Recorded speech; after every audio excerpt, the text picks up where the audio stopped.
never thought I'd be the type of person to stumble into something genuinely horrifying. Most people don't, I suppose.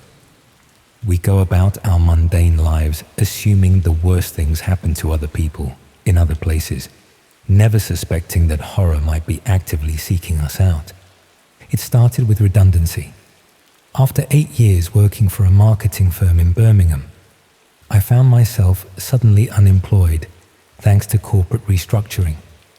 The severance package was decent enough to keep me afloat for a few months, but job hunting in my field had become increasingly competitive. Every position attracted hundreds of applicants, and at 34, I was starting to feel like damaged goods in a market that seemed to favor fresh graduates. After 6 weeks of rejections and automated responses, I'd exhausted the mainstream job sites. That's when a mate from university mentioned he'd found freelance work through what he called alternative channels.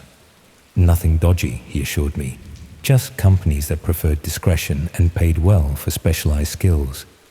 He wouldn't elaborate much, but he did give me a web address that looked nothing like the usual recruitment sites. The initial interface was surprisingly professional, clean, minimalist design, with a simple registration form. It asked for basic details, experience, skills, availability. Nothing seemed unusual until I reached the section about work preferences. Among the standard options like full-time, part-time, and contract work, there was something called performance-based assignments. The description was vague, mentioning client satisfaction and results-driven compensation. I ticked several boxes, including that one, and submitted my application. Within hours, I received an email with a link to what appeared to be a more detailed application process. This is where things became strange. The second form was extensive, asking increasingly personal questions. It wanted to know about my living situation, whether I lived alone, my relationship status, family connections. There were questions about my comfort level with confidential work, my discretion regarding client privacy, and whether I'd be willing to sign comprehensive non-disclosure agreements. Most oddly, it asked about my appearance, requesting recent photographs and basic physical statistics. I nearly abandoned the application at that point, but unemployment has a way of making you consider options you'd normally dismiss. I told myself this was probably for some sort of client-facing role that required specific presentation standards. The third stage involved a video interview, but not the kind I expected. Instead of speaking with a recruiter, I was asked to record myself answering a series of questions. The questions themselves were peculiar. They focused heavily on my ability to follow instructions precisely, my comfort with being observed, and my willingness to participate in projects that might seem unusual but were completely legal. One question particularly stuck with me. Describe a time when you did something you weren't entirely comfortable with because the compensation was worthwhile. I found myself being more honest than I'd intended, discussing some of the more questionable marketing campaigns I'd worked on in my previous job. A week passed without response. I'd almost forgotten about the application when I received a phone call from an unlisted number. The voice was professionally pleasant, but offered no company name or personal identification. They simply said I'd been selected for a trial assignment and asked if I was still interested. The pay they quoted was substantial, more than I'd earned in 3 months at my previous job, for what they described as a one-day commitment with possible ongoing opportunities. They couldn't provide details over the phone, they explained, due to client confidentiality requirements, but assured me everything was above board. We arranged to meet at a coffee shop in central Birmingham. I was told to look for someone carrying a red folder and wearing a blue scarf. The whole thing felt like something from a spy film, but I was curious enough to go along with it. The person I met defied my expectations entirely. Rather than some shadowy figure, She was a well-dressed woman in her 40s who could have been anyone's aunt. Professional, articulate, and completely ordinary. She introduced herself as Sarah, though she mentioned that wasn't her real name, and apologized for the cloak and dagger approach. She explained that her organization facilitated what she called emotionally authentic live experiences for clients seeking genuine human connection. The work involved participating in specialized digital interactions that provided viewers with access to unfiltered personal moments. She emphasized that everything was legal, consensual, and that I would maintain complete autonomy over my involvement. The way she described it made it sound like some sort of therapeutic service, perhaps for isolated wealthy clients who craved authentic human interaction. She mentioned that traditional media had become too artificial, and there was growing demand for unscripted, genuine experiences.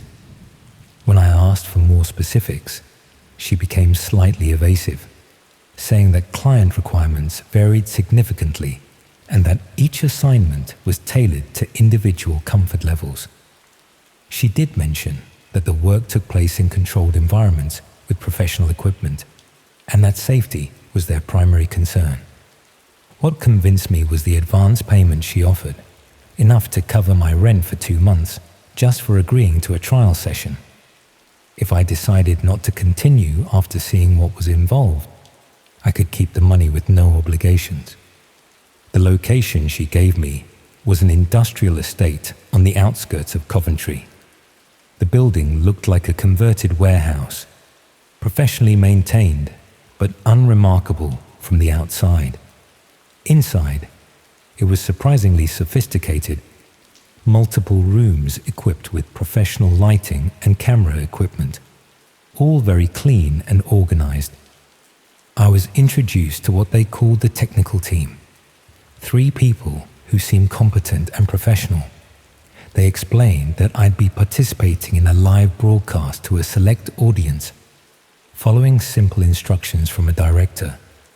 The scenario, they said, would involve me responding to audience requests in real time, but nothing that would make me genuinely uncomfortable. The room I was brought to looked like a cross between a television studio and a comfortable living space. There were cameras positioned at various angles, professional lighting, and a comfortable chair positioned in the center. A large monitor displayed what appeared to be a chat interface, though I couldn't read the text from where I sat.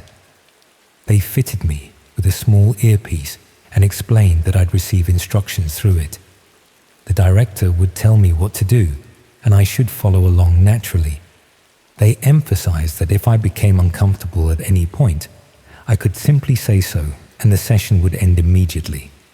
As the session began, I could see numbers appearing on the monitor. What I assumed were viewer counts. The figures were higher than I'd expected, climbing into the hundreds. The director's voice in my earpiece was calm and professional, initially asking me to introduce myself using a fake name they'd provided. The first instructions were mundane. Stand up, walk around the room, describe what I was wearing. The audience seemed to be asking questions that the director relayed to me.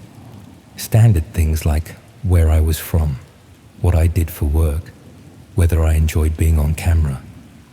Gradually, the request became more personal. The director asked me to talk about my living situation, my relationships, my daily routine. I found myself sharing details about my unemployment, my loneliness, the financial pressures I was facing. Then came requests that made me slightly uncomfortable. I was asked to provide my address, my phone number, details about my neighbors. When I hesitated, the director explained that this was part of the service. Clients paid for authentic personal connections with performers. She assured me that all information was kept strictly confidential and used only to enhance the viewer experience. The session continued for about 2 hours, with me answering increasingly intimate questions about my life, my fears, my vulnerabilities. By the end, I felt drained but satisfied that I'd completed the assignment successfully. The audience numbers had grown significantly, and the director seemed pleased with my performance. I was paid immediately and told to expect follow-up sessions. The money was exactly what I needed, and despite feeling slightly unsettled by some of the questions, I agreed to consider future sessions. Over the next few days, I noticed small things that bothered me. A car I didn't recognize parked across from my flat several times. Phone calls that rang twice and stopped. An envelope in my mailbox with no return address, containing only a photo of me walking to the shops. When I called the number Sarah had given me, it was disconnected. The building in Coventry was empty when I drove out to check, with no signs that anyone had been there recently. It was only when I started researching online that I began to understand what I'd actually participated in. The term that kept appearing was Red Room, live broadcasts where audiences paid to watch real people in vulnerable situations, with the entertainment value coming from the subject's genuine distress and fear. I realized that everything I'd shared during that session, my address, my routine, my vulnerabilities, had been broadcast to an audience that wasn't looking for entertainment in any conventional sense. They were looking for someone isolated, financially desperate, and emotionally fragile. The follow-up contact came exactly a week later, but not in the way I'd expected. Instead of a phone call or email, I found a note slipped under my door. It contained a single line. "Thank you for your application. The position is now permanent." That night, I noticed the car parked outside again, but this time I could see someone sitting in it, watching my windows. When I looked closer, I saw they were holding what looked like a high-end camera. I've been researching how to disappear completely, but I'm beginning to suspect it's too late for that. The audience I performed for wasn't just watching for entertainment. They were evaluating me for something much more permanent. The final confirmation came through a Reddit message from a throwaway account. Someone had sent me a link with a simple message. "Thought you should see this." The website was selling subscriptions to what it called ongoing lifestyle content. The preview thumbnail made my stomach drop. It was me sitting in my living room, photographed through my window. The monthly subscription price was higher than my old salary. I'm writing this from a hotel room in Manchester, but I don't think distance matters anymore. The internet has made geography irrelevant, and I've already given them everything they need to find me anywhere. The worst part is knowing that I applied for this myself, answered all their questions willingly, and provided them with a complete roadmap to my destruction. I was so focused on the immediate payment that I never considered what I was actually selling. If you're ever desperate enough to consider unconventional work opportunities, especially ones that seem too good to be true, please learn from my mistake. Some audiences aren't looking for performance, they're looking for victims.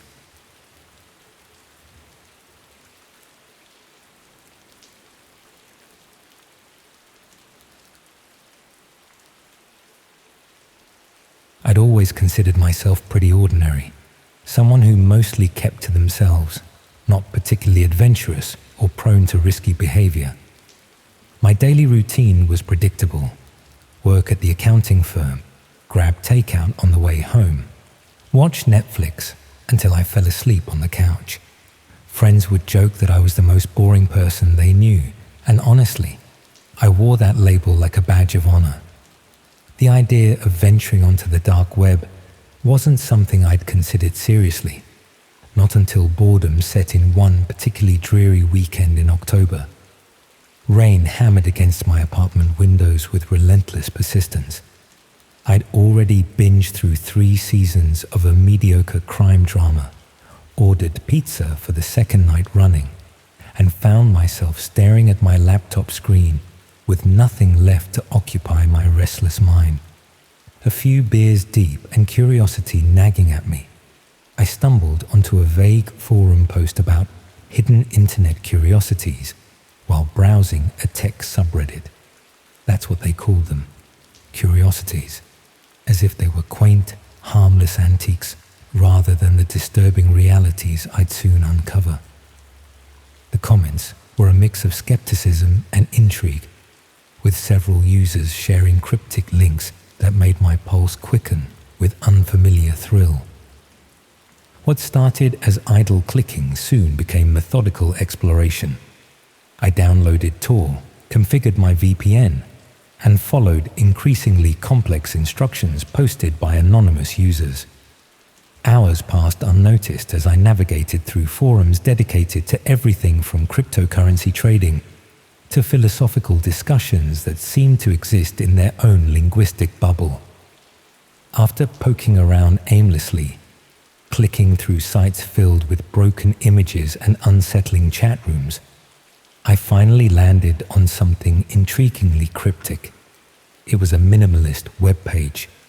Stark black background with just a single white input box centered perfectly and a simple instruction. Enter invitation code to proceed. The page felt deliberately vague, designed to discourage casual browsers. Something about its austere design suggested serious purpose, as if whoever created it wanted only those truly committed to finding it. Feeling foolishly confident after my evening of successful navigation, I copied a random alphanumeric sequence I'd glimpsed on an earlier forum and pressed enter. The screen shifted, and suddenly I was faced with a live video feed. At first glance, it seemed innocent enough, just grainy footage from what looked like someone's bedroom. There was a bed with rumpled sheets, a cluttered desk illuminated by lamplight, and a wardrobe with one door slightly ajar. Everything appeared mundane and unremarkable. Then I noticed the angle. High, looking down from the corner like a security camera. Clearly some hidden setup. The positioning was too perfect, too deliberate to be accidental. Someone had installed this with careful planning, choosing the optimal vantage point to capture every corner of the room. Initially, nothing happened. Minutes passed with just the faint background sound of distant traffic. The room remained empty, frozen in time. Boredom crept back, but then movement caught my eye. A man walked into frame. He was average-looking, probably mid-30s, with thinning brown hair and the slight stoop of someone who spent too much time hunched over computers. He wore a faded t-shirt and jeans, moving with the unconscious ease of someone in their most private sanctuary. He sat at the desk and opened his laptop, completely oblivious to the fact he was broadcasting to unknown viewers. My discomfort grew as I realized I was inadvertently spying on someone's private life. My gut told me to close the window, but that dark curiosity kept my eyes locked on the screen. Then, a small pop-up window appeared with a countdown timer, its red digits glowing ominously. A strange tension filled my chest as the numbers silently ticked down from 60 seconds. When it reached 0, another message appeared. Tonight's game has begun. Within minutes, the site's layout shifted. Chat messages began scrolling along the side of the video feed in a constant stream. Anonymous viewers were commenting in real time, their words creating a running commentary on the unsuspecting man's actions. "He always sits there first," wrote Darkwatcher47. "New viewer count, 847, noted system admin." "Ready to play?" demanded impatient one. The casualness was the most chilling aspect. These people discussed watching someone from behind a hidden camera as if it were routine entertainment. Then another interface element appeared, a sleek black box titled Choose an Action. My pulse quickened as the viewers began voting on disturbing options. Make a noise, unlock a door, cut the power. unlock a door won by a significant margin. Seconds later, I heard a distinct mechanical click through my headphones. The man heard it too, his head snapping up with immediate alertness. He approached his bedroom door cautiously. When he tested the handle, it swung open freely, a door that had presumably been locked moments before. His confusion morphed into fear as he stepped into the hallway, checking around urgently before returning, visibly shaken. He tried to focus on his laptop, but kept glancing nervously at the door. The chat rejoiced. Another vote appeared. Knock loudly. Flicker lights. Call his phone. Knock loudly was chosen swiftly. 3 sharp, deliberate knocks echoed through the speakers. The man jumped up, now visibly terrified, moving frantically around his apartment, checking windows and locks with desperate precision. But then something unexpected happened. Instead of another vote, a single message appeared in the chat from system admin. Special viewer milestone reached, unlocking premium features. The interface changed completely. New options appeared that made my blood freeze. Release the photos, send the message, activate sleeper. The chat exploded with excitement. These weren't random pranks. This was systematic, organized, personal. Someone had been preparing for this moment, building towards something far worse than harassment. Send the message, won overwhelmingly. The man's laptop screen suddenly blazed with light. His face went white as he read whatever had appeared there. Then he began shaking his head, backing away from the desk, as if the computer had become dangerous. He grabbed his phone with trembling hands, dialing frantically. "Please," he said into the phone, his voice breaking through the audio feed. "You said you'd leave me alone if I..." The line went dead. He stared at the phone in horror, then at his laptop screen. Whatever he saw there made him sink into his chair, defeated. For the first time, he looked directly up at the camera, as if he'd always known it was there. "I can't," he whispered to the lens. "Not again." The chat went silent. Then came the final vote, with only one option: consequences. I watched in absolute horror as the live feed split into multiple views. The bedroom camera, a hallway camera I hadn't seen before, and what looked like feeds from outside his building. This wasn't random voyeurism. It was a carefully orchestrated trap that had been closing around him for who knows how long. The man sat frozen, staring at his laptop screen. On my screen, a countdown appeared, 000500, and ticking down. Then, without warning, my screen went black. A single line of text appeared. "Session ended. Welcome to the watchers." My browser closed itself. My laptop shut down completely. In the darkness of my apartment, I realized the rain had stopped, but I could hear something else now.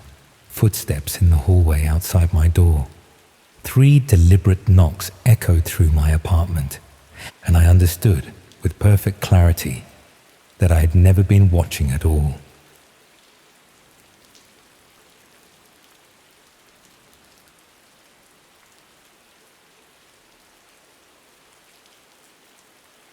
I want to tell you about something that happened to me last February. It's pretty messed up, and I haven't really told anyone about it until now. I figured it might be worth sharing, both to get it off my chest and because, well, maybe it could prevent someone else from falling into the same trap I did. It all started when I received an invitation to test out a new VR experience at a place called Neo Sensory in Manchester. What was supposed to be a simple tech preview turned into one of the most disturbing experiences of my life and opened my eyes to a dark reality hiding behind cutting-edge technology. I've always been into tech, especially gaming and VR. I studied computer science at university but dropped out in my final year when my anxiety got too overwhelming. Since then, I've worked various tech support jobs, most recently at a mobile phone shop in Manchester. Nothing glamorous, but it paid the bills and kept me connected to the industry I loved. In my spare time, I ran a moderately successful gaming blog where I reviewed indie titles and new VR experiences. It wasn't huge, maybe 5,000 monthly readers, but enough that I occasionally received invitations to preview events or beta tests. That's how I ended up at Neosensory last February. Their PR team emailed me about a new VR experience center they were opening in an old industrial building near the Northern Quarter. According to the email, they were pioneering next-generation haptic feedback technology that promised to blur the line between virtual and physical sensation. They were offering free sessions to selected tech enthusiasts in exchange for feedback before their official launch. No obligation to write positively about it, just an honest assessment of the experience. I'd heard vague rumors about Neosensory on some tech forums, whispers about military funding and experimental neural interfaces, but nothing concrete. What caught my attention was a comment on a dark web discussion board I occasionally monitored for my blog, where someone claimed Neosensory had developed technology based on classified research into pain response management. At the time, I dismissed it as the usual conspiracy nonsense that circulates in those spaces. Now, I wish I'd paid more attention. The Neosensory building itself was impressive. A converted textile factory with the original brick exterior, but completely modernized inside. The reception area featured minimalist white furnishings, ambient electronic music, and staff dressed in matching grey uniforms. I remember thinking it felt more like a high-end spa than a gaming center. The receptionist scanned my invitation QR code, had me sign a digital waiver on a tablet without really giving me time to read it, and then directed me to a preparation room. This first room contained what looked like standard VR equipment, headsets, haptic gloves, and the usual motion sensors, but with some modifications I hadn't seen before. Most notably, each set included what they called neural feedback pads that attached to your temples, wrists, and the base of your spine. The staff member explained these would enhance sensory immersion by creating precise neurological feedback loops. It sounded impressive but vague, the kind of technobabble that tech companies often use to make simple concepts sound revolutionary. After a brief orientation, I was led to a private booth, a space about 3 meters square with padded walls and a suspended harness system that allowed free movement while preventing you from hitting anything. The staff member helped me into the full gear, headset, gloves, feedback pads, and a lightweight exosuit that applied pressure to various muscle groups to simulate physical resistance. Once everything was connected and calibrated, they left me alone in the booth. The VR environment loaded up, presenting itself as Consequence Level 1. The virtual space appeared to be a stark white room with various objects on pedestals, a glass of water, a candle, a rose, a block of ice. A floating interface invited me to explore physical consequences in a safe environment. It seemed like a basic haptic demonstration program, designed to showcase the system's ability to simulate different textures and sensations. I began interacting with the virtual objects and immediately noticed the extraordinary fidelity of the sensations. When I touched the virtual ice, my fingertips felt genuinely cold. The candle flame produced actual warmth. The rose petal's texture was impossibly realistic. I tried dozens of haptic systems before, but nothing came close to this level of sensory precision. I remember thinking this technology must have cost millions to develop. After about 10 minutes of these basic interactions, the environment changed. The white room dissolved, replaced by what appeared to be a realistic apartment interior. On a virtual screen on the wall, text appeared explaining that this was Consequence Level 2, where I would experience emotional and physical cause and effect in a realistic environment. The objectives seemed simple: complete everyday tasks, while the system created appropriate sensory feedback. As I moved through the virtual apartment, interacting with objects, I began to notice something odd. Occasionally, when I performed certain actions, dropping a plate, closing a drawer, turning on a tap, I would hear faint sounds that didn't seem to match the virtual environment.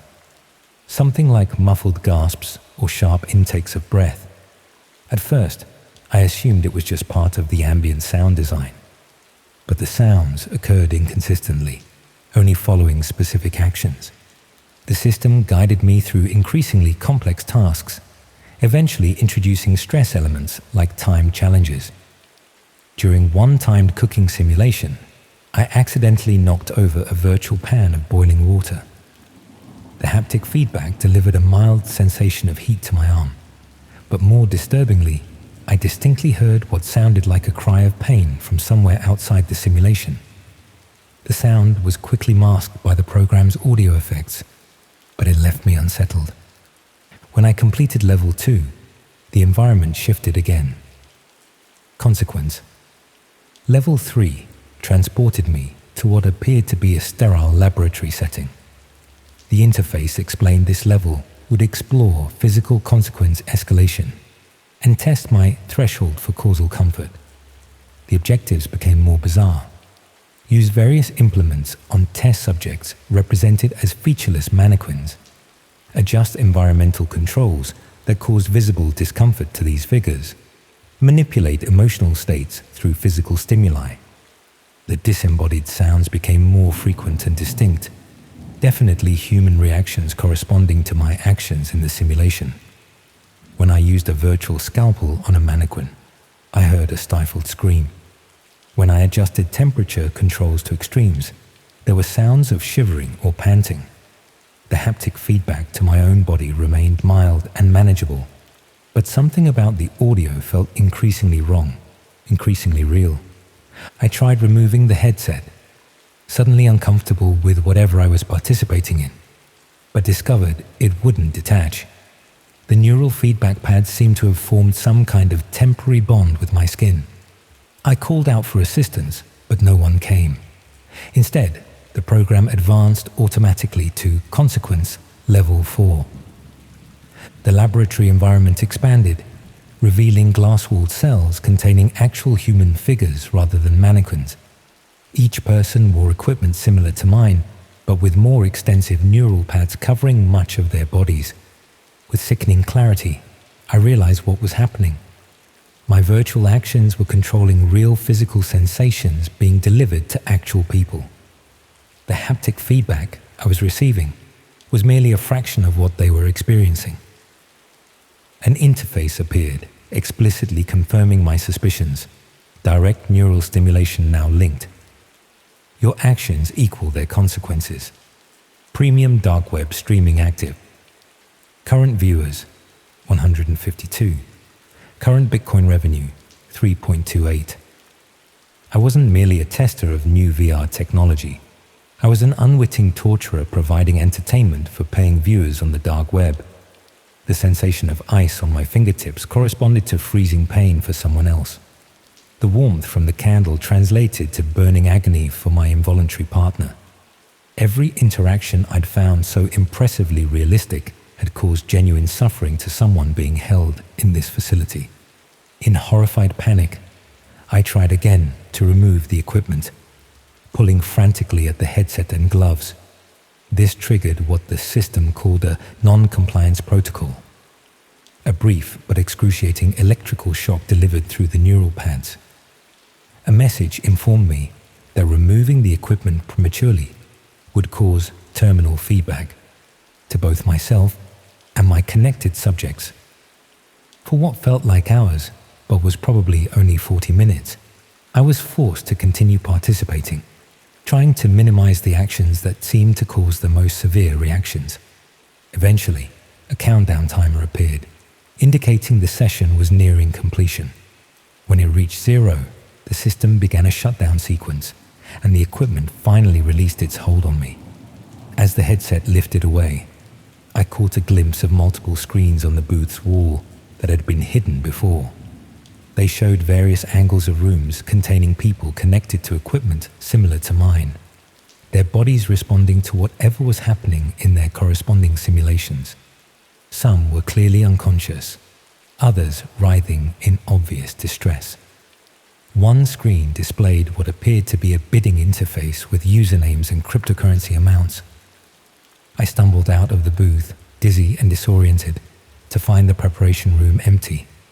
The reception area was similarly deserted, with no sign of the staff who had greeted me earlier.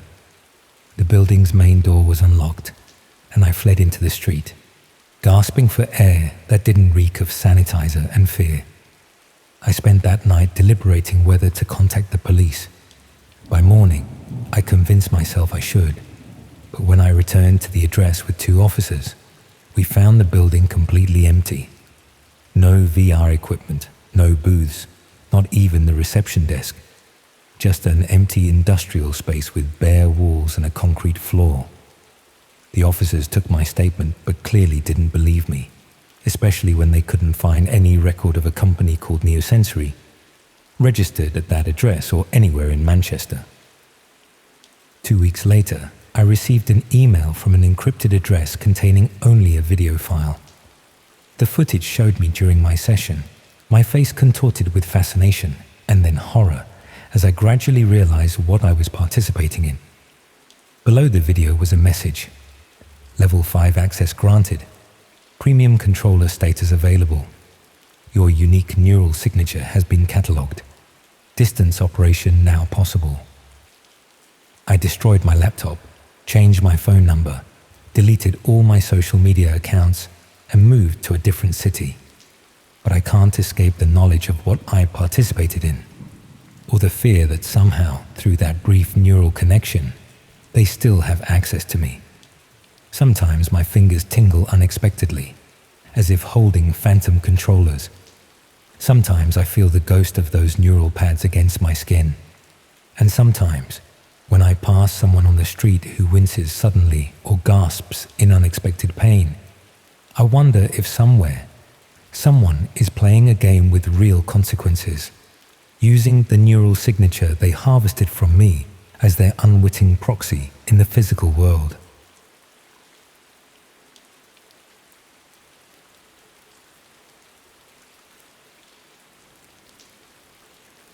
I still remember how normal Jamie looked on my screen that night.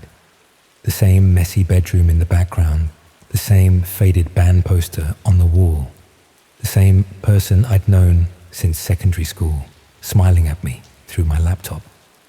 There wasn't a single warning sign that in just a few minutes, everything I thought I knew about my oldest friend would shatter, leaving me trapped in a nightmare I couldn't escape.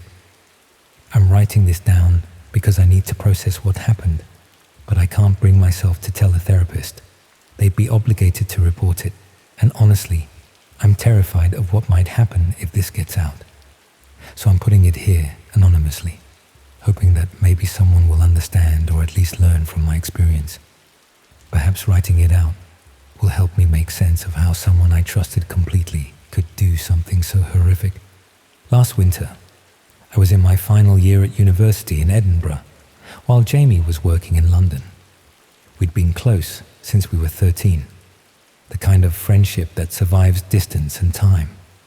We had a standing FaceTime call every other Thursday, just to catch up and stay connected despite being hundreds of miles apart. These calls were a highlight in my otherwise stressful week of coursework and part-time jobs. Just a normal ritual between friends, nothing unusual or concerning about it.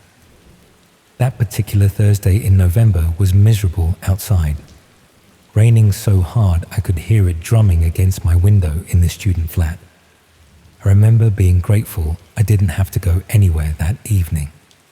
I'd made a cup of tea, wrapped myself in a blanket, and settled in for our usual hour-long chat. The call connected, and there was Alex, looking slightly tired but smiling as always. The first 20 minutes were completely normal. We talked about our weeks, complained about work and studies, gossiped about mutual friends. Jamie had recently started a new job at a tech company, something to do with cybersecurity, that I didn't fully understand, but sounded impressive. There had been a lot of talk about dark web monitoring and threat assessment, terms that meant little to me at the time, but would soon take on a horrifying new significance. I noticed Jamie seemed a bit distracted, occasionally glancing to the side at something off screen. I didn't think much of it, probably just checking messages or emails.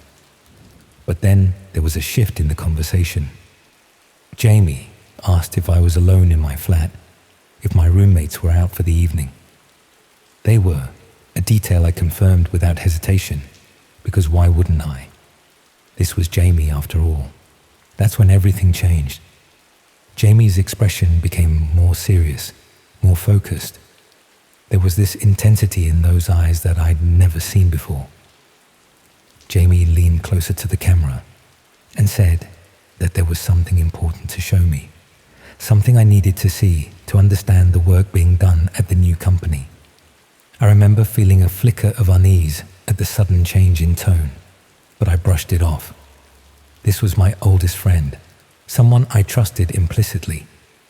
When Jamie said to keep an open mind about what I was about to see, I nodded, curious but unsuspecting.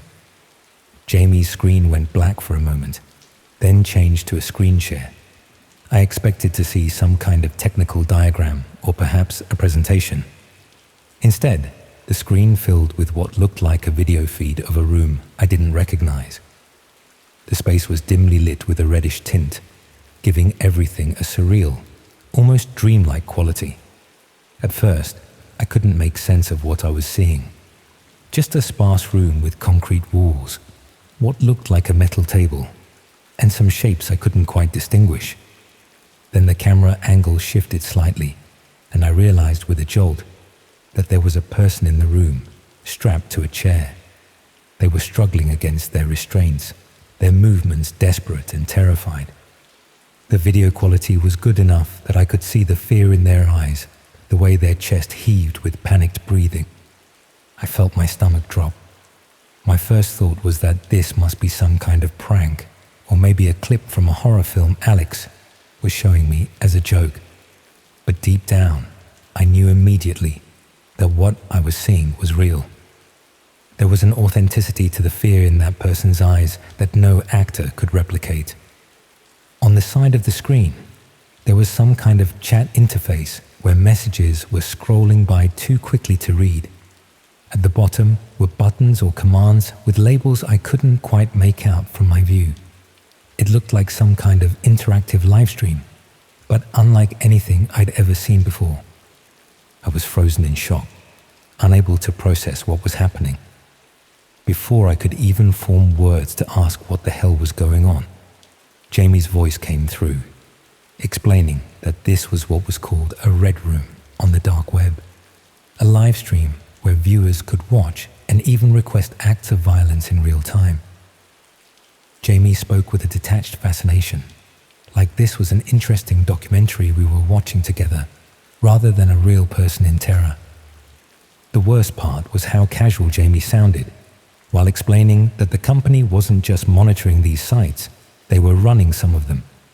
That this was where the real money was in cybersecurity, creating and managing these illegal streams for wealthy clients who paid thousands to watch or participate. I couldn't speak. My mind was racing, trying to make sense of what was happening. This couldn't be real. This couldn't be Alex, my friend since childhood, showing me something so horrific with such calm detachment. But the video continued playing, and the person in the chair continued struggling, and Alex continued explaining how the whole operation worked. Then came the moment that still haunts my nightmares. Jamie said that the company had been impressed with my psychology background and computer skills, that they'd been watching me through Jamie for months, that they thought I had potential to join their special projects team, and to prove I was suitable, I needed to participate tonight. The camera on my laptop suddenly lit up, indicating it was active even though I hadn't touched it. On Alex's shared screen, my face appeared in a small window above the video feed. My name appeared in the chat scroll. Whoever was running this stream now knew who I was. I could see my own horrified expression alongside the victim in the room. I tried to end the call, but my computer wouldn't respond. I tried to close the laptop, but Jamie's voice sharpened, warning me that closing the connection now would be seen as rejection of their offer. And they didn't allow people to reject offers once they'd seen what I'd seen. The implication was clear. I was being recorded watching this. I was now implicated, my face and name captured alongside this horrific content. If I didn't cooperate, that recording could be sent to the police, to my university, to my family, or worse, I could end up like the person in that chair. My mind was spinning with panic and betrayal. This person I'd trusted for over a decade had just dragged me into something nightmarish without my consent. Had Jamie always been this person? Or had something changed? I couldn't reconcile the friend I thought I knew with the monster on my screen. Jamie instructed me to select one of the commands from the menu that had appeared on my screen. Simple options were available for first-time participants, I was told. Nothing too extreme. Just enough to prove my commitment. I felt physically sick, tears streaming down my face as I realized the impossible situation I was in. If I participated, I would be complicit in someone's suffering. If I refused, I could be implicated or become a victim myself. There seemed to be no way out. In desperation, I yanked my router's power cable from the wall, cutting my internet connection entirely. The screen froze, then went black. The silence in my flat was deafening after the intensity of what had just happened. I sat there shaking for what felt like hours, expecting my phone to ring, expecting someone to knock on my door, expecting some immediate consequence for my refusal to participate. But nothing happened that night. The next day, I went to the campus IT department and had them check my laptop for any spyware or malicious software. I made up a story about getting strange pop-ups. They found nothing unusual. I changed all my passwords, deleted my social media accounts, and bought a new laptop just to be safe. I never heard from Jamie again. My messages went unanswered. Social media profiles disappeared. Mutual friends said they hadn't been in touch either. It was as if Jamie had vanished completely. For weeks afterward, I jumped at every notification, every unexpected sound. I covered my laptop camera with tape. I changed my phone number, moved to a different flat. I even considered dropping out of university and moving back home. But the fear that whatever Alex was involved with could find me there too kept me from running. It's been 6 months now. Sometimes I almost convince myself it was all some elaborate hoax or nightmare. But then I'll see a news story about dark web arrests, or I'll catch a glimpse of someone who resembles the person in that chair, and it all comes flooding back. I still don't know if Jamie was forced into recruiting me, if there really is a company using cybersecurity as a front for these streams, or if my oldest friend had been hiding a dark fascination that eventually evolved into participation. I don't know if I'm still being watched, or if cutting the connection that night was enough to remove me from their radar. What I do know is that trust is fragile, and the people closest to us can hide unimaginable secrets. I know that somewhere in the darkest corners of the internet, these rooms exist, and real people suffer while others watch. And I know that someone I love tried to drag me into that darkness. I check over my shoulder constantly now. I live with a persistent, gnawing fear that someday my laptop will turn on by itself, or my phone will ring with a FaceTime call from an unknown number, and I'll see that room again. Or worse, that someday I'll be the one in the chair. Punishment for refusing to participate when given the chance. The most terrifying part isn't even the red room itself. It's that someone I trusted completely, someone whose face I would never have questioned seeing on my screen, was the doorway to that horror. And now, I can't trust any face at all.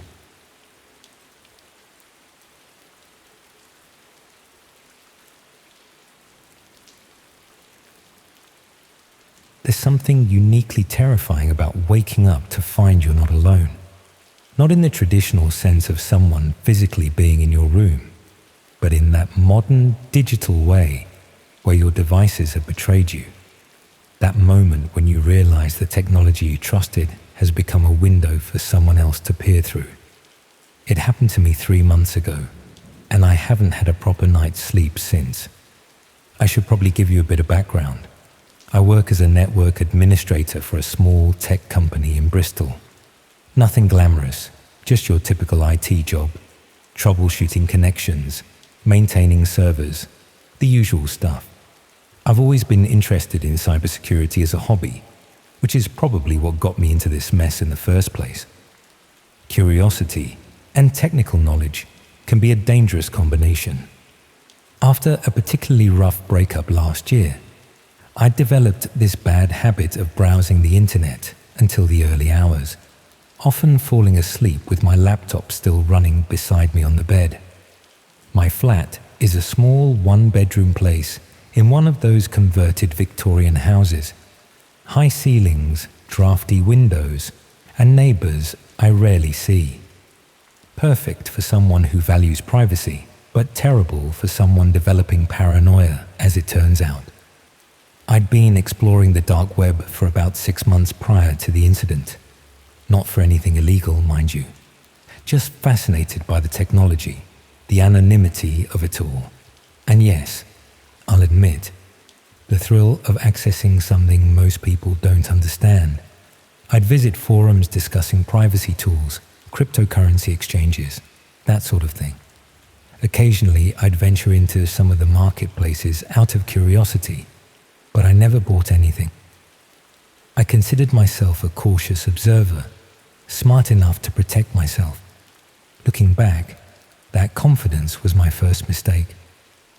The night it happened was a Wednesday in February, one of those bitter cold nights where the wind finds every gap in your window frames. I remember it had been a frustrating day at work, a server migration gone wrong, hours of overtime, the kind of day that leaves you mentally drained. I'd come home around 9, heated up some leftover pasta, and crawled into bed with my laptop to unwind. I was browsing through some dark web forums, reading about new encryption methods when I started to drift off. You know that feeling when you're reading and suddenly realize the words aren't making sense anymore because you're half asleep? That's where I was, in that hazy state between consciousness and dreams. I remember my finger slipping on the trackpad, clicking something I hadn't meant to click, but I was too tired to care. I closed my eyes, telling myself I'd shut down the laptop properly in a minute. The next thing I knew, I was waking up with a start. It was that sudden, jarring kind of awakening where something pulls you from deep sleep, but you're not sure what. My bedroom was dark, except for the blue glow of my laptop screen. The digital clock on my bedside table read 3:17 a.m. At first, I thought it was just the cold that had woken me. My duvet had slipped off and the room was freezing. But then I noticed my laptop screen.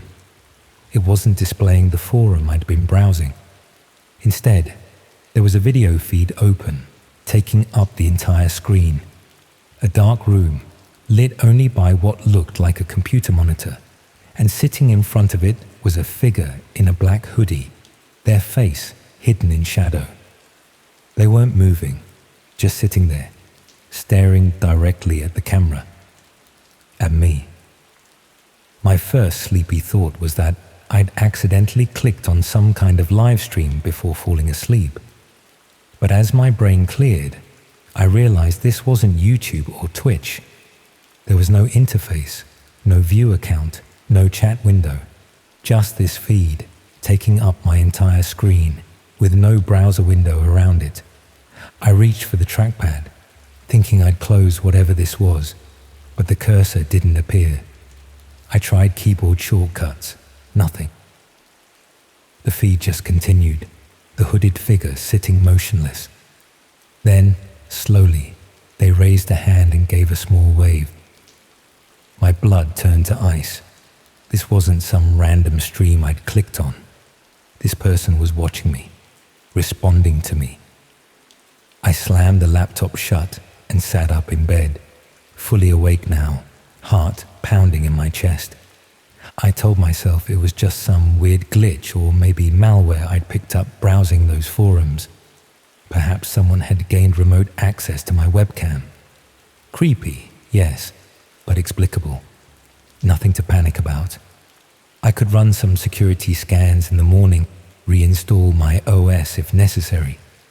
I even convinced myself that I might have dreamt it, that weird space between sleeping and waking where reality gets distorted. After about 20 minutes of sitting in the dark, listening to my own breathing, I managed to calm down enough to consider going back to sleep.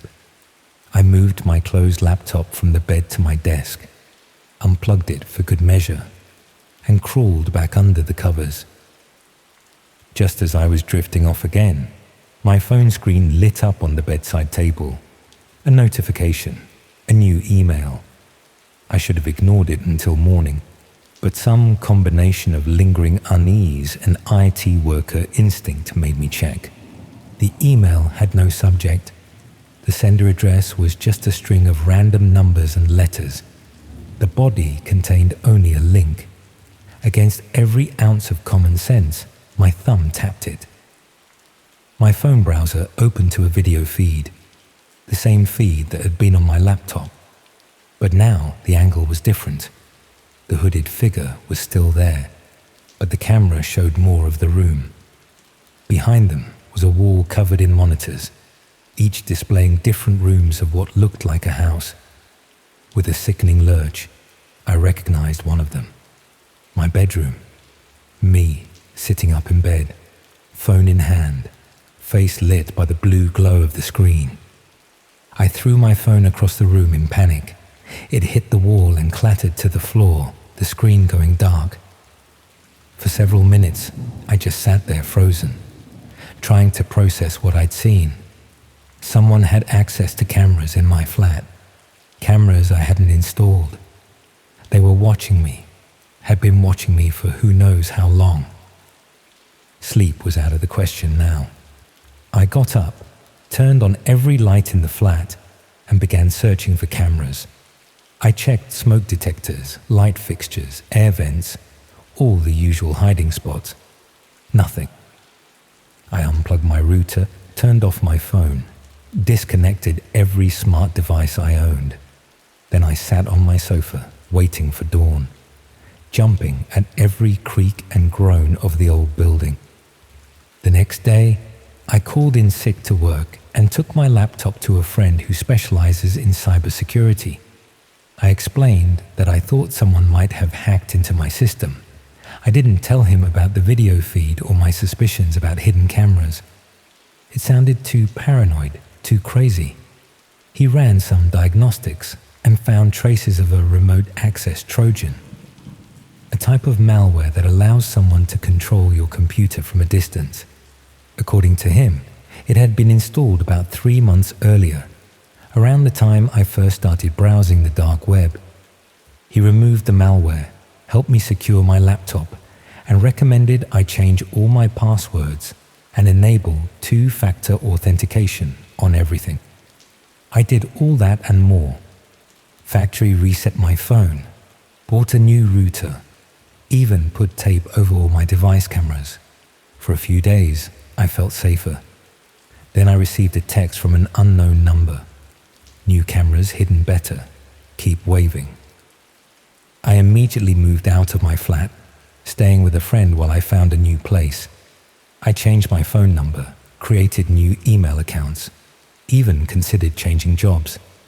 I was thorough, careful, paranoid, and for a while, I thought I'd escaped.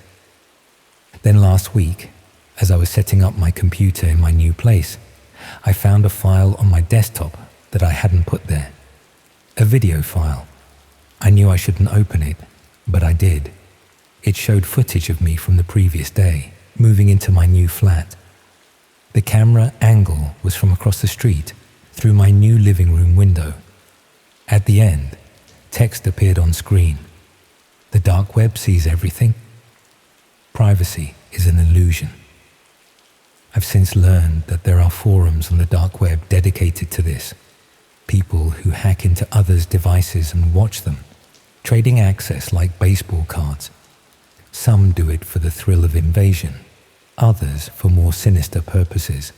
They call it live streaming, turning unsuspecting people's lives into entertainment. I don't know why I was targeted. Maybe I visited the wrong forum, clicked the wrong link, or maybe it was completely random. What I do know is that someone is still watching me, still one step ahead despite everything I've done to shake them. I've considered going to the police, but what would I tell them? That someone I can't identify, who I unwittingly encountered on the dark web, has been spying on me through my devices, that they somehow keep finding me despite all my precautions. They think I was paranoid, delusional, so I live with it. I cover my webcam, disconnect my devices when not using them, keep my curtains drawn. I scan my place for cameras weekly. I've become obsessed with privacy settings, VPNs, encryption. But in my darkest moments, I wonder if any of it matters. If they found me once, they can find me again. The most terrifying part isn't the invasion of privacy. It's the helplessness. In our connected world, true privacy might be impossible. We surround ourselves with devices that watch and listen, that track our movements and habits. Most of the time, it's for convenience or security. But sometimes, someone decides to use that technology against you. And when they do, you realize how vulnerable you've been all along. Every night before bed, I shut down all my devices completely. And every morning, I check to make sure they haven't turned themselves on while I slept, because I know that somewhere in the darkness of the web, a hooded figure might be watching, waiting for me to let my guard down again.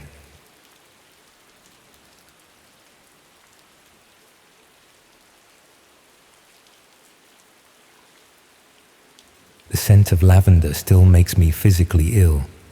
That supposedly calming fragrance, drifting through expensive diffusers in waiting rooms and yoga studios across London, immediately transports me back to that immaculate treatment room, where the line between wellness and torture blurred beyond recognition. Even now, 3 years later, I find myself holding my breath when passing certain shops, avoiding entire sections of department stores, my body remembering what my mind has tried desperately to forget. I had been pushing myself too hard for too long. That much was true. 32 years old and already burning out, working 14-hour days at a financial consultancy where success was measured in sacrificed weekends and ignored personal relationships. The migraines had started 6 months earlier, followed by insomnia so severe I'd begun hallucinating from sleep deprivation. When my colleague Rebecca mentioned Tranquil Depths Wellness Center, an exclusive spa that had apparently transformed her cousin from corporate wreckage to balanced human, I was desperate enough to ignore the exorbitant cost and strange application process that required everything from medical history to psychological profiles. The center occupied a converted Victorian bathhouse in Hampstead, its brick exterior meticulously restored, while the interior had been transformed into a temple of minimalist luxury. All pale wood, natural stone, and flowing water features. The reception area smelled of that damn lavender, mixed with something earthier I couldn't identify, while ambient music played at precisely the right volume to encourage hushed voices and mindful movement. Everything about the space whispered exclusivity and transformation. Looking back, I realized it was designed specifically to disarm, to create a manufactured sense of safety that would lower even the most vigilant person's defenses. My initial consultation seemed comprehensive to the point of excessive, detailed discussions of my symptoms, work habits, and personal history conducted by Dr. Winters, a soft-spoken woman with impeccable credentials displayed in subtle frames on her office wall. She explained their approach as holistic recalibration, combining traditional wellness practices with cutting-edge techniques developed specifically for high-performance individuals whose systems had been compromised by chronic stress. The treatment plan would begin with standard massage and hydrotherapy before progressing to more specialized interventions, culminating in their signature purification ritual conducted in the spa's exclusive lower level. The first 3 sessions proceeded exactly as one would expect from a high-end wellness center. Expert massages that located and released tension I hadn't even realized I was carrying. Hydrotherapy in private pools of varying temperatures. Guided meditation in softly lit rooms with perfect acoustics. The staff moved with silent efficiency, their uniforms immaculate, their manner professional yet warm. Each session concluded with a herbal tea blend customized to my biochemical profile, served in handmade ceramic cups that felt pleasantly heavy in my hands. By my 4th visit, I'd begun noticing subtle improvements, sleeping 5 hours instead of 3, headaches diminishing from excruciating to merely uncomfortable. I'd also started opening up more during my progress consultations with Dr. Winters, sharing personal insecurities and private fears that I'd previously concealed even from my closest friends. There was something almost confessional about those sessions, a sense of unburdening that I attributed to her professional manner and the overall atmosphere of the center. I didn't recognize it then as the calculated cultivation of trust and vulnerability. The invitation to experience the purification ritual came during my 6th visit. Dr. Winters explained it as the cornerstone of their program, available only to clients who had demonstrated commitment to their wellness journey. The procedure would take place in their specialized lower-level facilities, would last approximately 6 hours, and would require signing additional confidentiality agreements due to the proprietary nature of their techniques. Something about her description triggered a momentary hesitation. A flicker of instinctive wariness quickly rationalized away by my improved sleep patterns and reduced pain levels. Besides, I reasoned, what legitimate business doesn't protect its intellectual property? The day of the ritual began normally enough. I was led through the familiar reception area to a changing room, where I exchanged my clothes for one of their organic cotton robes. A staff member I hadn't seen before escorted me past the main treatment rooms to an elevator concealed behind what had appeared to be a decorative panel. We descended in silence, the subtle shift in air pressure suggesting we were traveling deeper than a standard basement level. The doors opened to reveal a space utterly unlike the sun-filled rooms above. Clinically bright lighting illuminated a corridor with sealed doors on either side, each marked with a symbol rather than a number. The aesthetic here wasn't wellness-inspired luxury, but medical precision. Polished concrete floors, stainless steel fixtures, staff in what looked more like surgical scrubs than spa uniforms. The cognitive dissonance was jarring enough that I nearly turned back, but my escort's gentle pressure on my elbow guided me forward to a treatment room, marked with a circular symbol that seemed vaguely familiar, though I couldn't place it. Inside, the room maintained that clinical atmosphere, a central treatment table that resembled a hospital bed more than a massage table, surrounded by equipment partially concealed beneath draped cloths. Dr. Winters greeted me, now wearing a white coat over her usual attire, accompanied by 2 assistants who were preparing what appeared to be monitoring equipment. She explained that the purification ritual worked most effectively when the client could surrender completely to the experience, which typically required mild sedation to bypass the conscious mind's natural resistance to deep healing. Even then, with every instinct signaling caution, I rationalized my unease as normal anxiety about medical procedures. The improvements I'd experienced seemed to validate their methods, and Dr. Winters had established herself as a trustworthy authority figure over our previous sessions. When she offered a small paper cup containing 2 blue capsules, explaining them as pre-treatment relaxants, I hesitated only briefly before swallowing them with the provided water. The sedative effect was almost immediate. Not the gentle relaxation I'd expected, but a profound disorientation that made the room tilt and blur around me. I was vaguely aware of being helped onto the treatment table, of restraints being secured around my wrists and ankles. When I mumbled a confused question, Dr. Winters explained them as postural supports to prevent movement that might disrupt the treatment.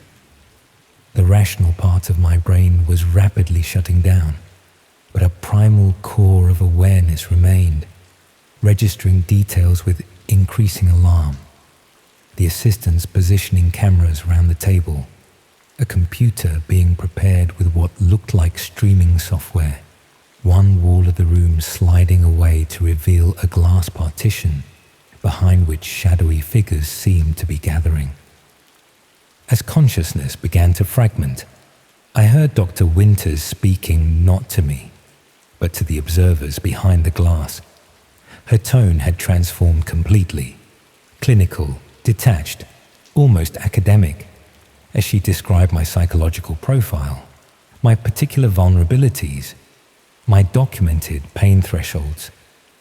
She referenced previous subjects whose sessions had apparently established baseline responses for various stimuli, and outlined the unique aspects of my session that would provide new data for their research.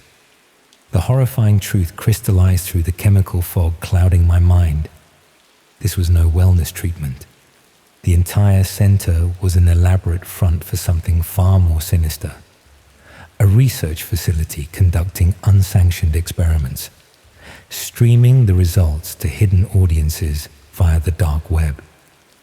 The realization came simultaneously with a cold sensation spreading up my arm from an IV that had been inserted without my awareness, bringing with it a paradoxical clarity even as it further incapacitated my body.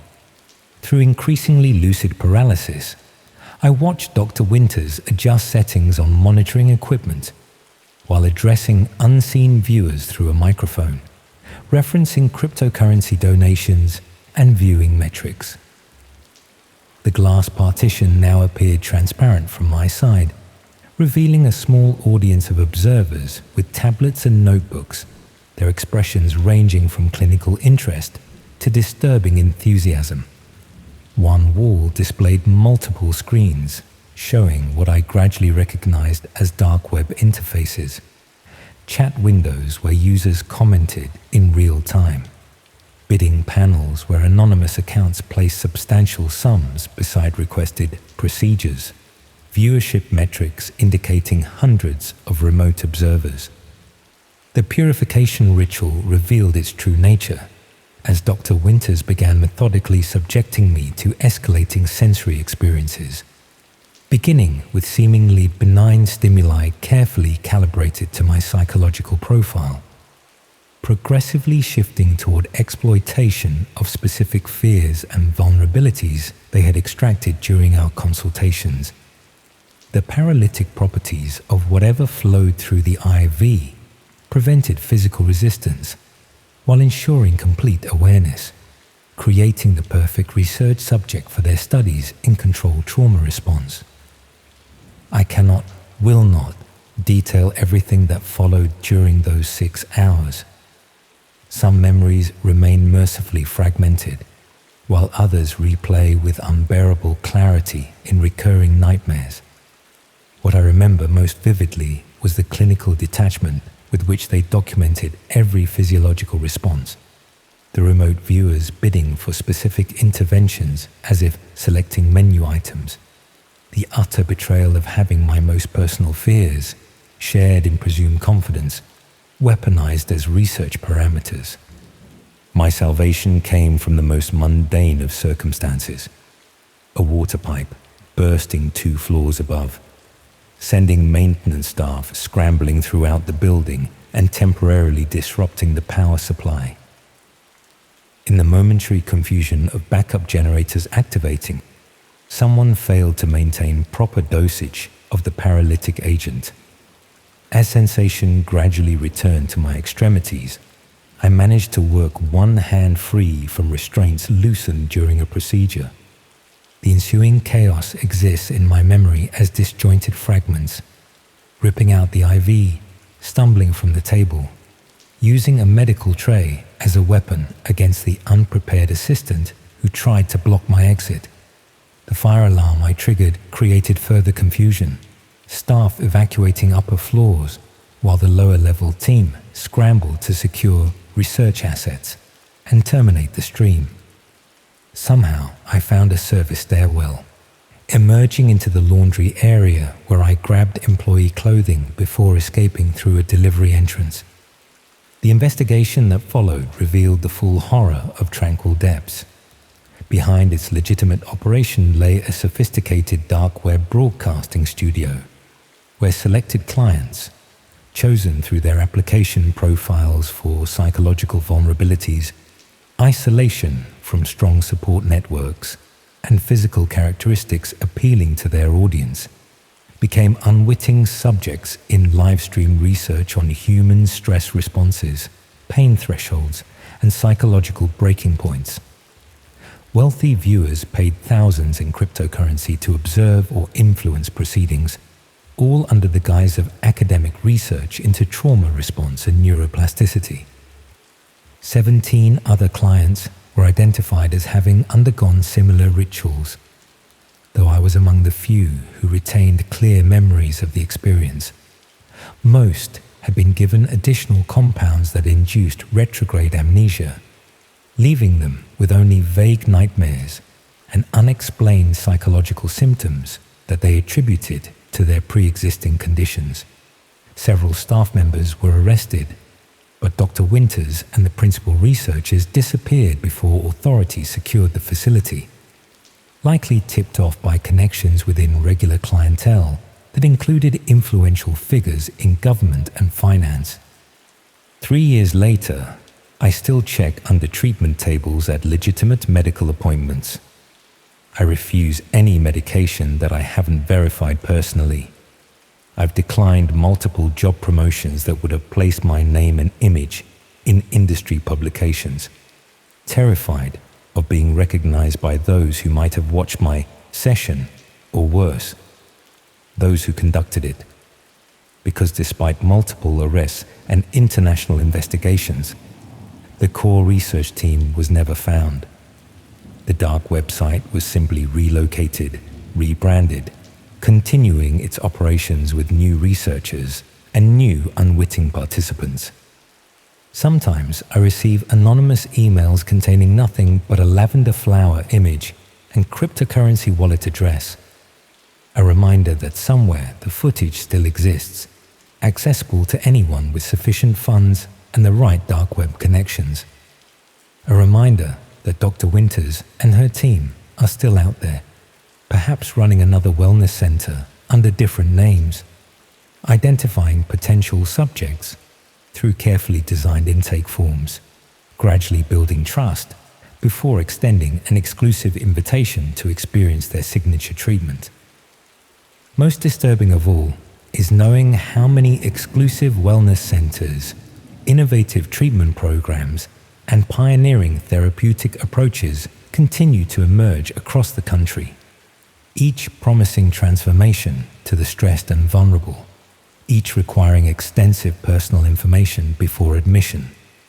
Behind their soothing music and essential oil diffusers, I can't help but wonder how many hide similar operations, portals to the dark web where healing is promised while harm is delivered. carefully packaged as wellness for audiences who pay to watch other humans be purified through pain.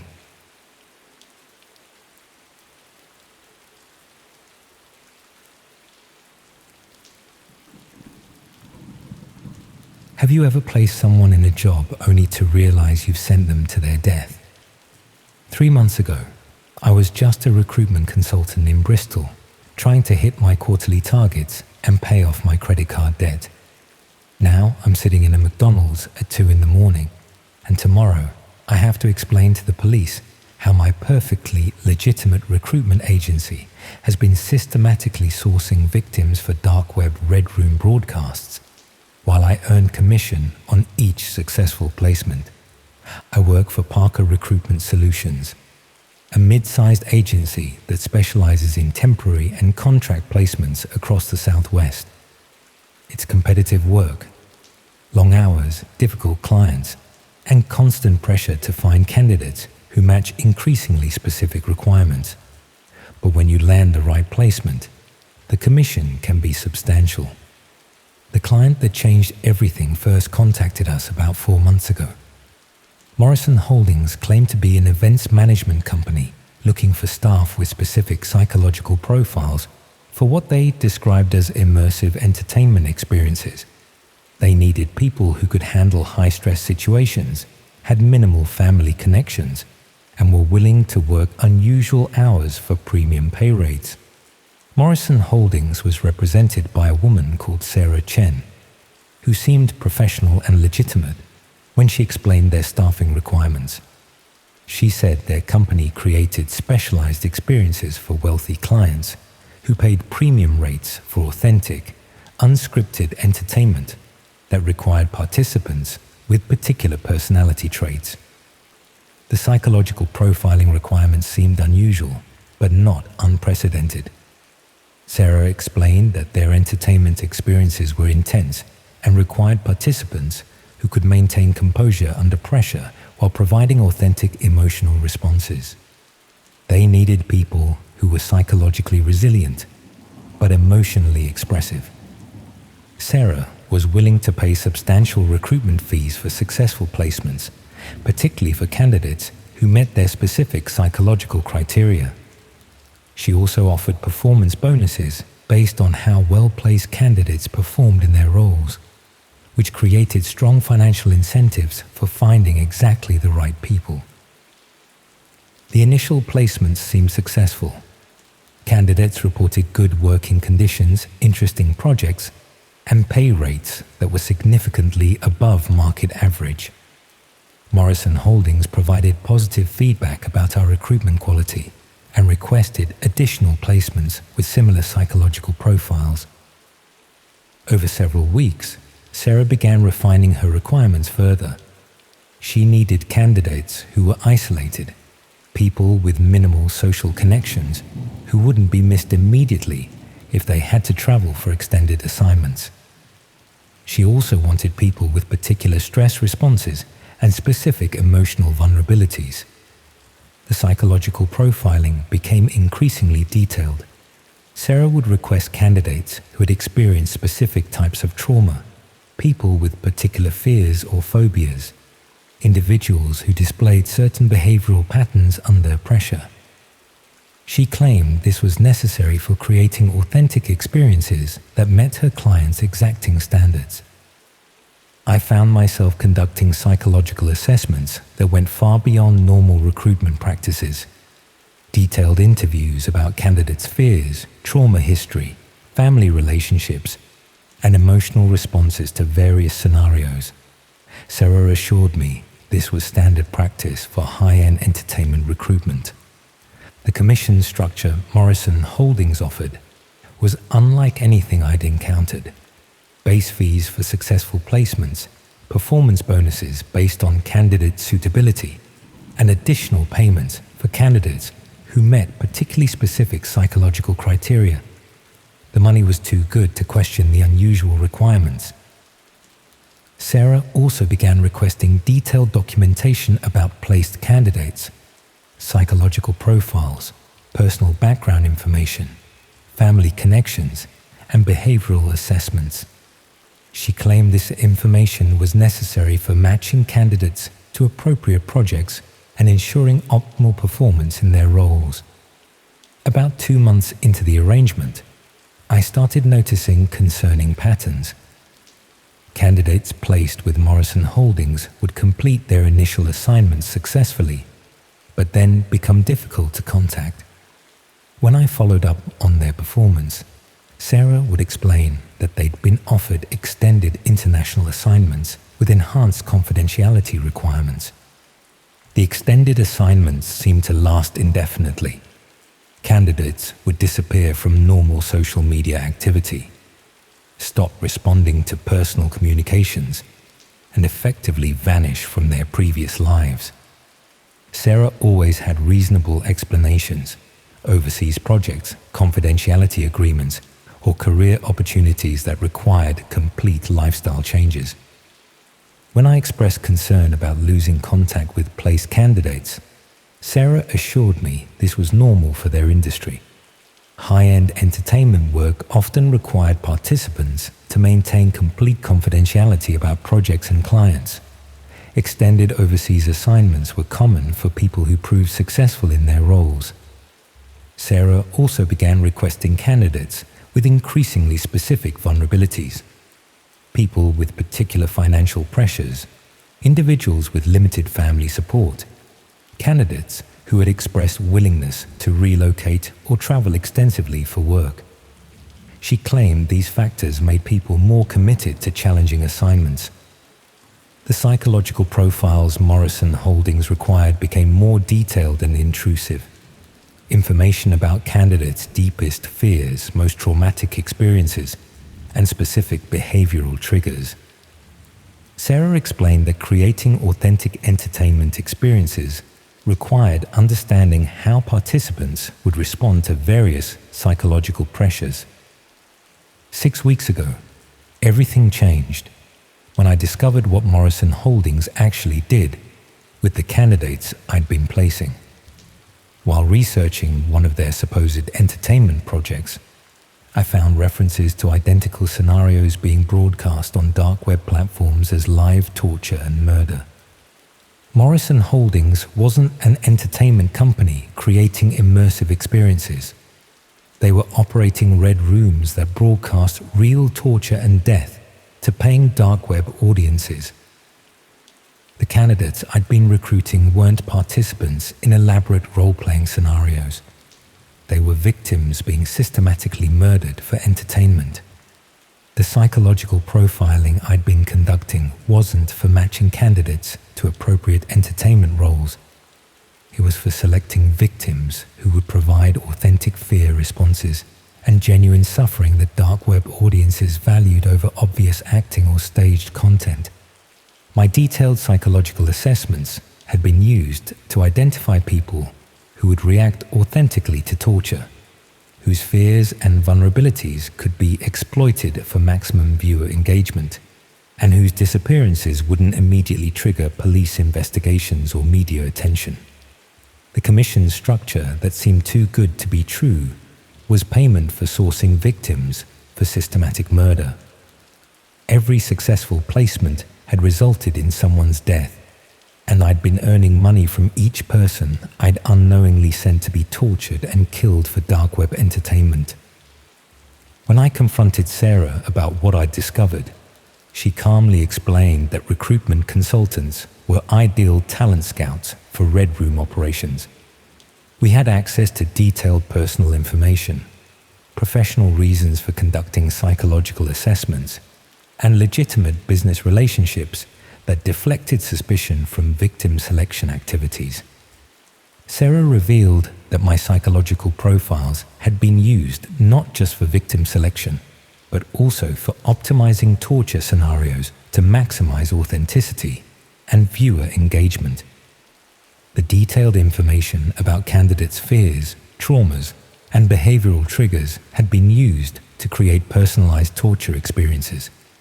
I managed to escape and contact the police, but the investigation has revealed the complexity of prosecuting crimes that exist primarily in international dark web networks.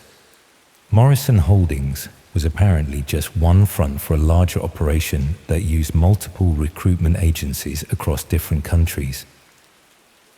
The police have explained that my case is part of an international investigation into networks that use legitimate businesses to source victims for dark web red rooms. Recruitment agencies provide perfect cover for the systematic identification and selection of people who won't be immediately missed. More disturbing is learning that the recruitment industry's standard practices, psychological profiling, background checks, and candidate assessment are being systematically exploited to identify ideal victims for red room broadcasts. Professional recruitment tools are being perverted into victim selection mechanisms. I'm now in protective custody while investigators determine the scope of Morrison Holdings' operation and my unwitting role in facilitating systematic murder. They've warned me that the legal implications are complex, as my professional activities created evidence trails that could be misinterpreted.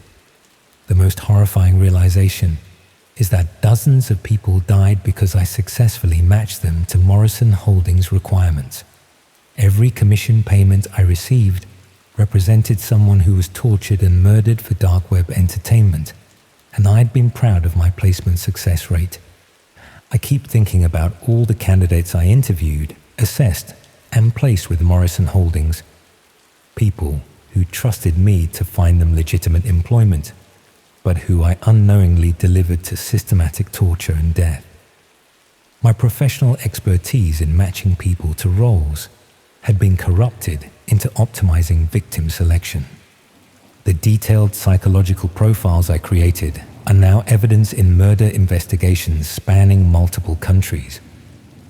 Information I gathered to help people find suitable employment has become documentation of systematic victim selection for international red room networks. The investigation has revealed that Morrison Holdings was generating substantial revenue through their dark web operations, with thousands of subscribers paying premium rates for psychologically authentic torture content. My recruitment expertise had become a valuable commodity in markets that consume genuine suffering as entertainment. Tomorrow, I'm supposed to provide testimony about how my recruitment practices were exploited to facilitate international red room operations.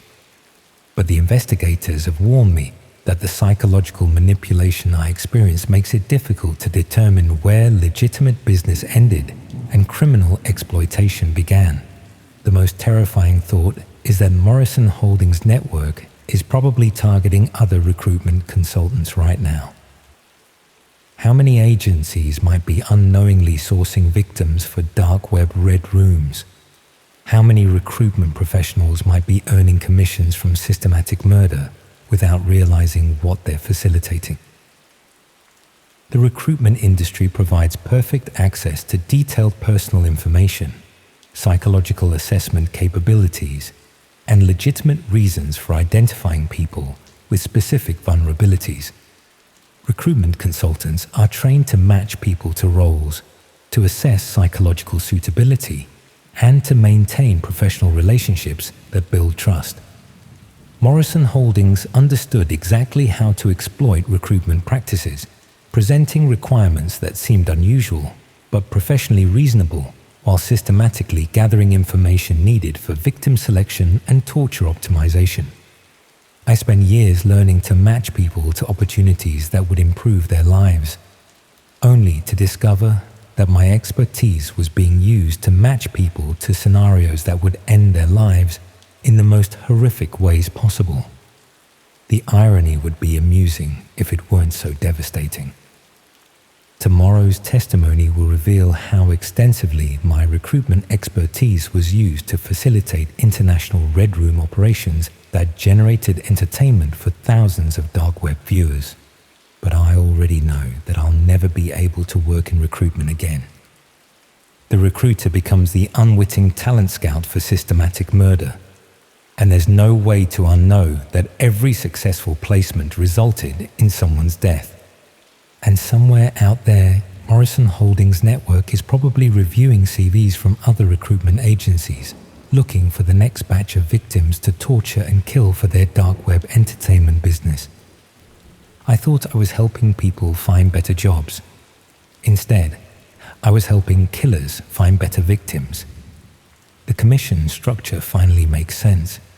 I was being paid per head delivered for slaughter, and the performance bonuses were based on how well my candidate screamed.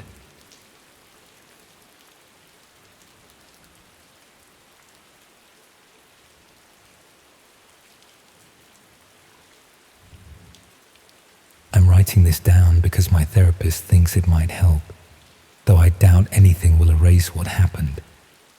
Some nights I still wake up drenched in sweat, convinced I'm back in that warehouse, back under those lights, the camera's eye watching my every move. The doctor says I need to confront it all, every detail, to process the trauma. So here it is, the full account of how I became unwitting talent for the darkest corner of the internet. Before all this, I was just a struggling actor in London, 27 years old with more ambition than sense and a CV full of unpaid student films and community theatre. I'd been sleeping on a mate's sofa for 3 months after being evicted from my flat, picking up the occasional bartending shift between failed auditions, when I received an email about a high-paying documentary opportunity. I didn't even question it. The production company, Verity Films, claimed to be making an investigative piece about extreme entertainment and underground media. The pay was £2,500 for 3 days of work, more money than I'd seen in months. I remember thinking how legitimate it all seemed. Their website was professionally designed, with an impressive portfolio of previous documentaries allegedly sold to streaming platforms. The producer I spoke with, a woman named Claire, was articulate and knowledgeable about the industry. She explained they needed actors to recreate scenes described by their interviewees, former participants in something called Red Rooms on the dark web. I'd vaguely heard of these before, sites where people supposedly paid to watch torture or worse, but had always assumed they were urban legends. Claire assured me the recreations would be simulated, tastefully shot with professional effect makeup, like those crime reconstruction programs, she said, just a bit more intense. The contract I signed was lengthy, full of clauses about confidentiality and the graphic nature of the content. In retrospect, I should have had someone look it over, but I was desperate for the money and flattered by Claire's insistence that I had exactly the right look for their project. I signed it without reading past the first page, a decision I would come to regret more than anything in my life. The filming location was an industrial estate in Dagenham, a sprawling complex of warehouses that seemed largely abandoned. Claire met me outside, her warmth from our previous meeting noticeably diminished. She led me through a maze of corridors to a loading bay where a black van waited. I remember feeling the first genuine flicker of unease when I saw the driver, a massive bloke with a face that looked like it had been repeatedly introduced to a brick wall. Claire explained we needed to travel to the actual set, which was more atmospheric than the production office. The windows of the van were blacked out, making it impossible to track our journey. I tried to make conversation, asking about the other actors or the director, but Claire's responses were clipped, distracted. After what felt like an hour, we stopped. I was led, blindfolded, through what sounded like another industrial space, the echoing footsteps and damp smell suggesting another warehouse. When they removed the blindfold, I found myself in a room designed to look like a dingy basement, with bare concrete walls, exposed pipes, and a drain in the center of the floor. Camera equipment surrounded the space, but it was unlike any film set I'd worked on. No bustling crew, no clipboard-wielding assistants, just 3 men with professional-looking cameras and lighting rigs. Claire introduced a man she called the director, though she never used his actual name. Tall and slender, with prematurely white hair and round wire-rimmed glasses, he had the calm, measured demeanor of someone accustomed to being obeyed. He explained I would be portraying a subject in their documentary recreation, someone who had supposedly volunteered for a dark web experience, but got more than they bargained for. My role, he said, was simple: react authentically to whatever happened. The makeup process took nearly 2 hours, though strangely, they applied very little actual makeup. Instead, they focused on securing small, flesh-colored pads to various parts of my body, my chest, my arms, my back. When I asked what they were for, the makeup artist muttered something about reactive practical effects that would create the illusion of injuries during filming. The wardrobe was simple: faded jeans and a plain white t-shirt. After dressing, I was led to a metal chair bolted to the floor in the center of the set. The restraints, they assured me, were merely props, designed to look real but with quick release mechanisms I could activate if I felt uncomfortable. For authenticity, the director explained, they wouldn't be giving me a script or specific directions. They wanted natural reactions.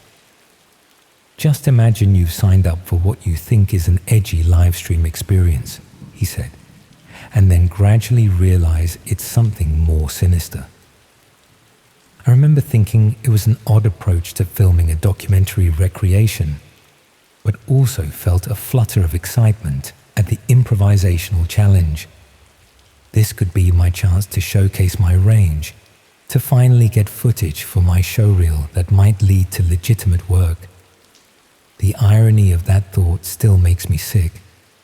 The filming began ordinarily enough, with standard establishing shots and instructions to look frightened but trying to hide it. The director explained they would simulate various threatening scenarios to capture my reactions, reminding me repeatedly that everything was controlled and part of the documentary. The first hour was almost boring. Lots of waiting while they adjusted lights and camera angles, shooting the same reaction shots repeatedly. Then, the director announced that they were moving to Phase 2, and everything changed. The first jolt from the pads attached to my body caught me completely by surprise, a sharp, painful electric shock that made me gasp and jerk against the restraints. I immediately tried to trigger the quick release mechanism, but discovered with mounting horror that it wasn't working. The director approached, smiling thinly, and explained that my authentic reactions were essential for their viewers. Viewers, he clarified, who were watching this unfold live on the dark web, paying thousands in cryptocurrency for the privilege. I remember how calmly he explained it all, as though discussing the weather or a minor scheduling change. This wasn't a documentary at all. It was a genuine Red Room broadcast, and I was their unwilling star. The contract I'd signed so carelessly had apparently contained language that, through clever legal loopholes, could be interpreted as consent to realistic simulation of distress for viewing audiences. The broadcast had begun the moment I entered the room, with paying viewers already placing bids on what would happen to me next. My mind struggled to process what was happening, desperately searching for some alternative explanation. Perhaps this was an extreme method acting exercise, an elaborate prank for a reality show. But the second shock, stronger than the first, scattered those thoughts like ashes in the wind. This was real. I was trapped in a nightmare that was being broadcast to faceless strangers who were paying to watch my suffering. Over the next few hours, though it felt like days, they escalated their program. The electric shocks varied in intensity and location. The director would calmly announce each new phase to the camera. describing the physiological effects in detached clinical language while I writhed and screamed. Between these segments, Claire would approach with water, dabbing my forehead almost tenderly, whispering that I was performing beautifully and that the audience feedback was excellent. What made it all the more horrifying was the theatrical nature of it, the professional lighting that highlighted every expression of pain, the multiple camera angles capturing every detail, the director occasionally instructing me to look more directly into camera 3 or try to maintain consciousness for this next sequence. It was torture packaged as entertainment, suffering as performance art. I tried everything, begging, threatening, promising silence if they let me go. Nothing worked. The director simply incorporated my genuine pleas into the narrative, telling the viewers this was the moment our subject truly understands their situation. Notice the transition from confusion to genuine terror. The true breaking point came during what they called the viewer request segment. The director read out usernames and their corresponding bids for specific acts to be performed. I won't detail what followed. I'm still not ready to put those particular memories into words. What I remember most vividly was the clinical precision with which they worked, careful never to go too far, to keep me conscious and visibly responsive. They weren't sadists in the conventional sense. They were business people providing a service to a particular market. Somehow, that calculated approach made it all the more horrifying. I lost track of time completely. The bright lights, the pain, and the constant performance demands created a nightmarish blur. At some point, the director announced they were moving to the finale, which had apparently received record viewership and bidding. This would be followed by the closing auction, a phrase I couldn't comprehend through the fog of pain and exhaustion. It was during the preparation for this finale that my opportunity came. One of the camera operators knocked over a light stand while repositioning, causing momentary confusion. The director barked orders, momentarily distracted, and Claire rushed to help adjust the equipment. The restraints on my right hand had loosened slightly from my constant struggling, giving me just enough room to squeeze my hand through with a final desperate effort. What followed was pure adrenaline and instinct. I lunged for the nearest potential weapon, a heavy battery pack from one of the lights, and swung it at the camera operator closest to me.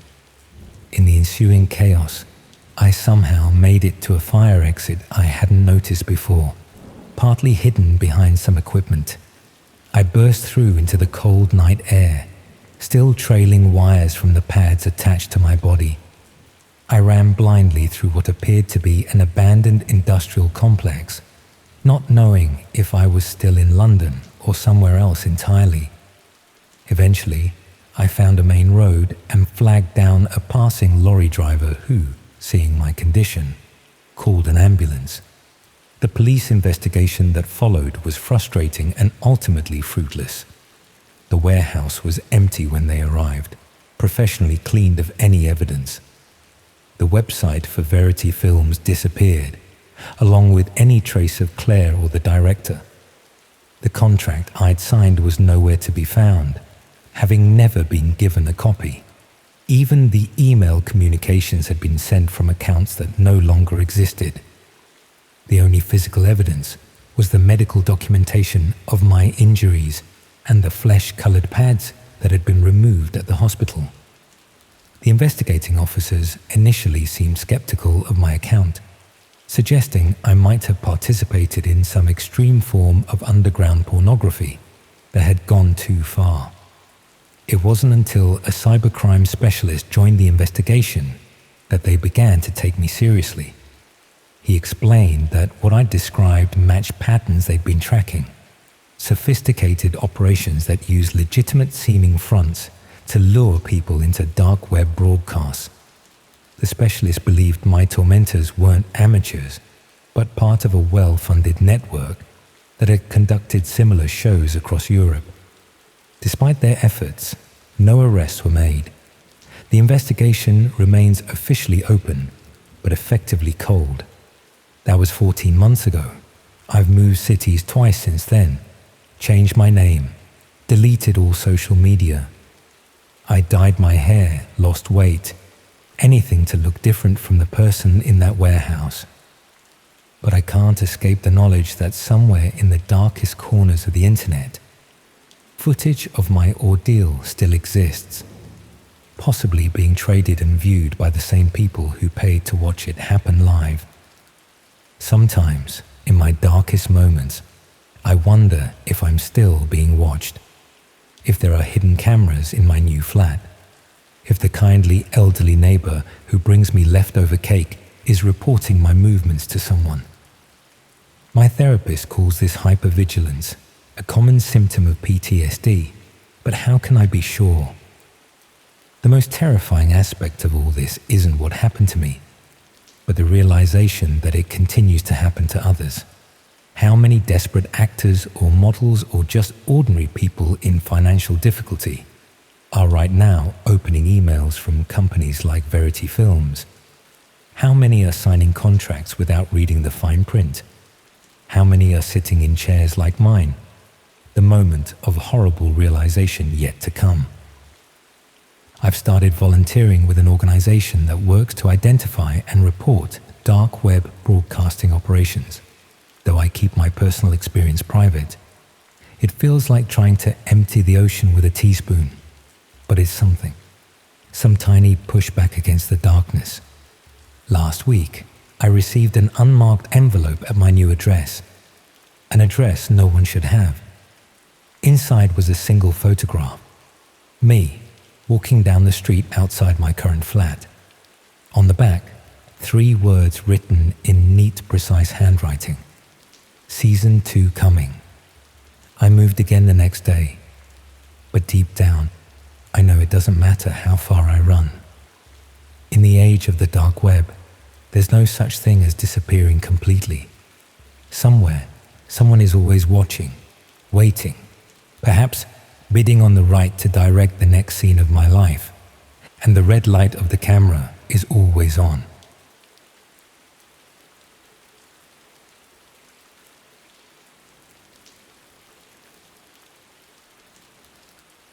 So this USB stick I found on the bus last November pretty much ruined my life.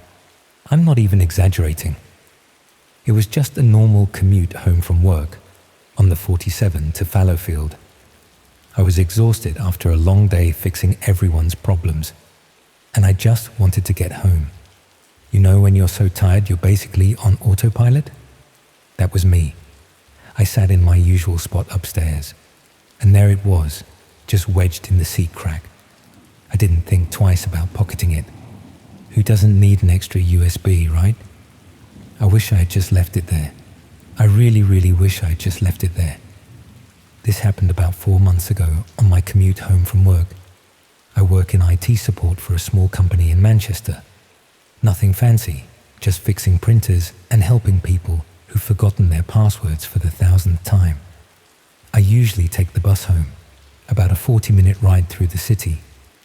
I'm one of those people who always sits in the same seat if I can, second level, near the back, by the window. It was a Friday evening in November, already dark by 5 p.m, with that cold drizzle that seems to soak through everything. The bus was packed with people heading home or out for the weekend.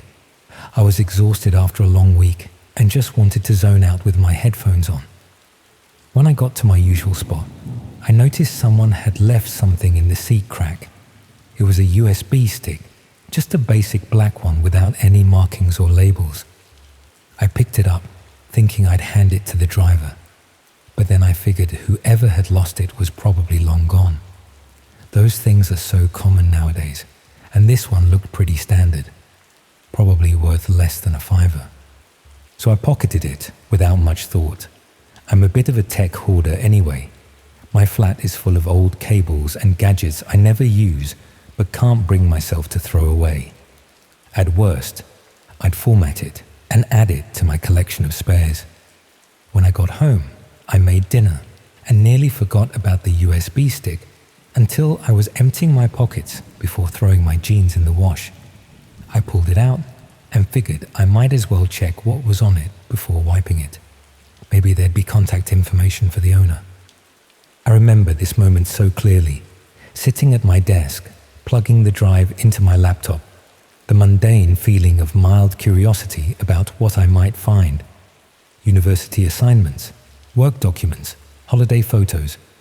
I wasn't prepared for what actually appeared on my screen. The drive contained a single folder labeled Sessions.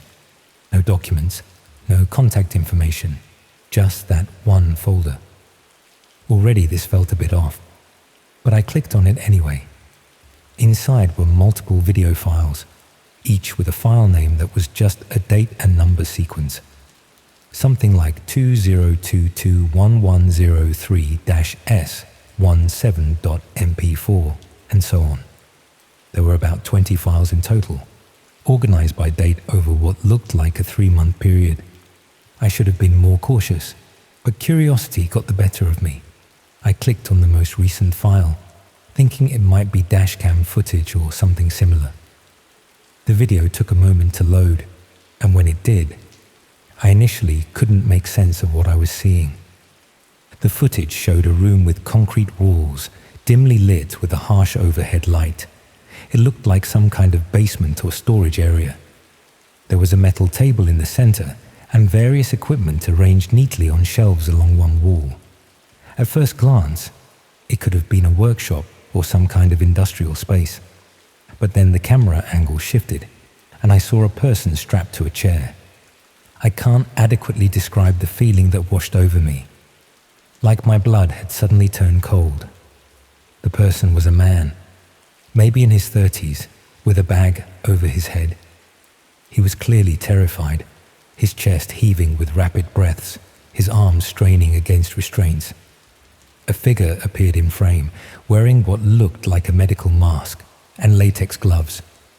They moved methodically around the room, selecting tools from the shelves, arranging them on the metal table with disturbing precision. I should have closed the video immediately. Any normal person would have. But there's this horrible paralysis that comes with witnessing something so unexpected and terrifying. A kind of disbelief that makes you keep watching, as if your brain needs to confirm that what you're seeing is actually real. The masked figure approached the restrained man and removed the bag from his head. His face was bruised, one eye swollen shut. The look of absolute terror in his other eye is something that still appears in my nightmares. What followed was, I don't even want to describe it in detail. The masked person began methodically torturing the man, occasionally turning to face the camera as if providing instruction or documentation. There was something clinical about it, which somehow made it even more disturbing than if it had seemed driven by rage or sadness. I finally snapped out of my shock state and slammed my laptop shut. I ran to the bathroom and was violently ill. After washing my face with shaking hands, I returned to my desk and stared at my closed laptop. Part of me was hoping I'd imagined the whole thing, that it was some elaborate prank or viral marketing for a horror film. But I knew what I'd seen was real. Against my better judgment, I opened the laptop again and looked at the other files. I didn't play them. I couldn't stomach seeing more, but I checked their properties. They were all recorded over the past few months, each about an hour long. The most recent was from just 3 days before I found the USB. It suddenly hit me that I was in possession of evidence of violent crimes. I had to go to the police. But then another thought struck me. What if whoever made these videos could somehow track the USB? What if they knew it was missing and were looking for it? Or worse, what if this was intentional? If someone had planted it for someone else to find? I checked the metadata on the files, hoping to find some clue about their origin. That's when I noticed something that made my skin crawl. Each video had been accessed multiple times after being recorded, and the access log showed IP addresses. One in particular appeared repeatedly, and when I checked, it matched my own public IP address. But the timestamps showed the files had been accessed from my IP before I ever found the USB stick. Someone had been accessing these files from my internet connection before I ever found the drive. I disconnected my laptop from the internet immediately. My mind was racing, trying to make sense of it. Had someone hacked my Wi-Fi? Was this some kind of setup? I spent the next hour changing all my passwords and checking my apartment for signs of intrusion, but everything seemed normal. I decided I needed to examine the USB more carefully before going to the police.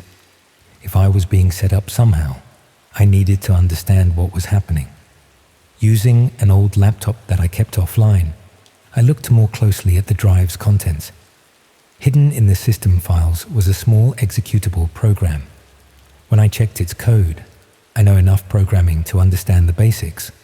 I realized it was designed to connect to a remote server whenever the drive was plugged in. It would send information about the computer it was connected to, IP address, user account names, and even attempted to access the webcam. This wasn't just evidence of crimes, it was a trap. Whoever lost this USB hadn't lost it accidentally. They'd set it up to track whoever found it, and they'd already been watching me through my own devices before I ever picked it up. I destroyed the USB that night, smashed it with a hammer, then burned the pieces in my kitchen sink.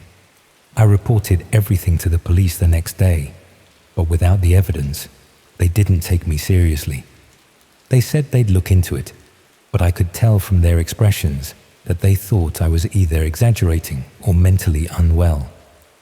For weeks afterward, I felt watched. I spotted the same car parked outside my building several days in a row. My internet would slow down at odd hours of the night, suggesting someone was using my bandwidth.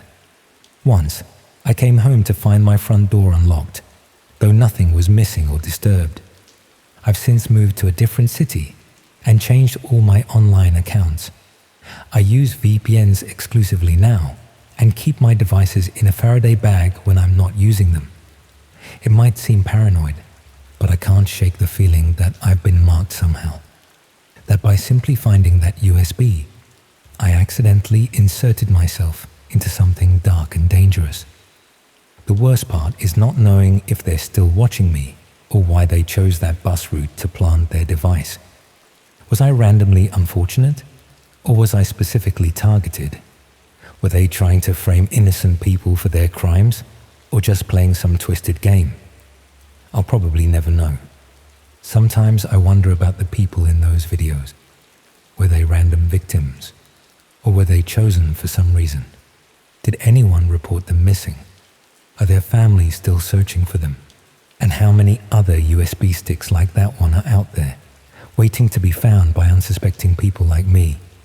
I check the news occasionally for stories about missing persons in Manchester, wondering if I'll recognize a face. But I never do. It's like these people vanished completely, existing now only in those horrible video files and in my nightmares. So if you ever find a USB stick on public transport, in a car park, or just lying on the street, just leave it there.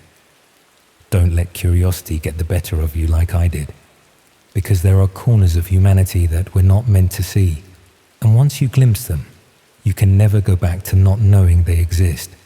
And worse still, once you've seen them, they might start looking for you too.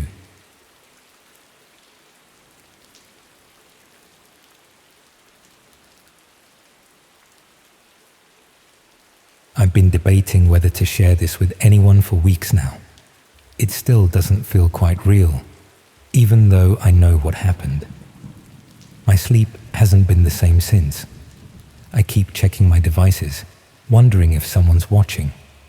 I guess writing it down might help me process everything, even if just to convince myself I'm not going mad. I work in digital marketing for a small agency in Manchester, nothing fancy. Mostly social media scheduling and content creation for local businesses. I've always been fascinated by AI tools, partly because they're reshaping my industry, and partly because I'm just naturally curious about technology. When ChatGPT first came out, I immediately started playing with it for work purposes, generating content ideas, helping with writer's block, that sort of thing. About 2 months ago, I was having trouble sleeping due to stress from work deadlines. It was around 1 a.m. and I was lying in bed scrolling through my phone, too wired to sleep, but too tired to do anything productive. My bedroom was dark except for the glow from my phone screen, rain pattering against the window, one of those typical dreary February nights in northern England. I opened ChatGPT, thinking I'd ask it to help me brainstorm content for a difficult client who ran an artisanal cheese shop. But for some reason, maybe boredom, maybe the late hour loosening my usual professional focus, I decided to try something different. I'd been watching a documentary about cold cases earlier that evening, and it got me thinking about unsolved mysteries in general. I typed, "Tell me about an unsolved mystery that not many people know about." The response was pretty standard at first, a paragraph about some obscure disappearance from the 1950s that I'd actually already heard of.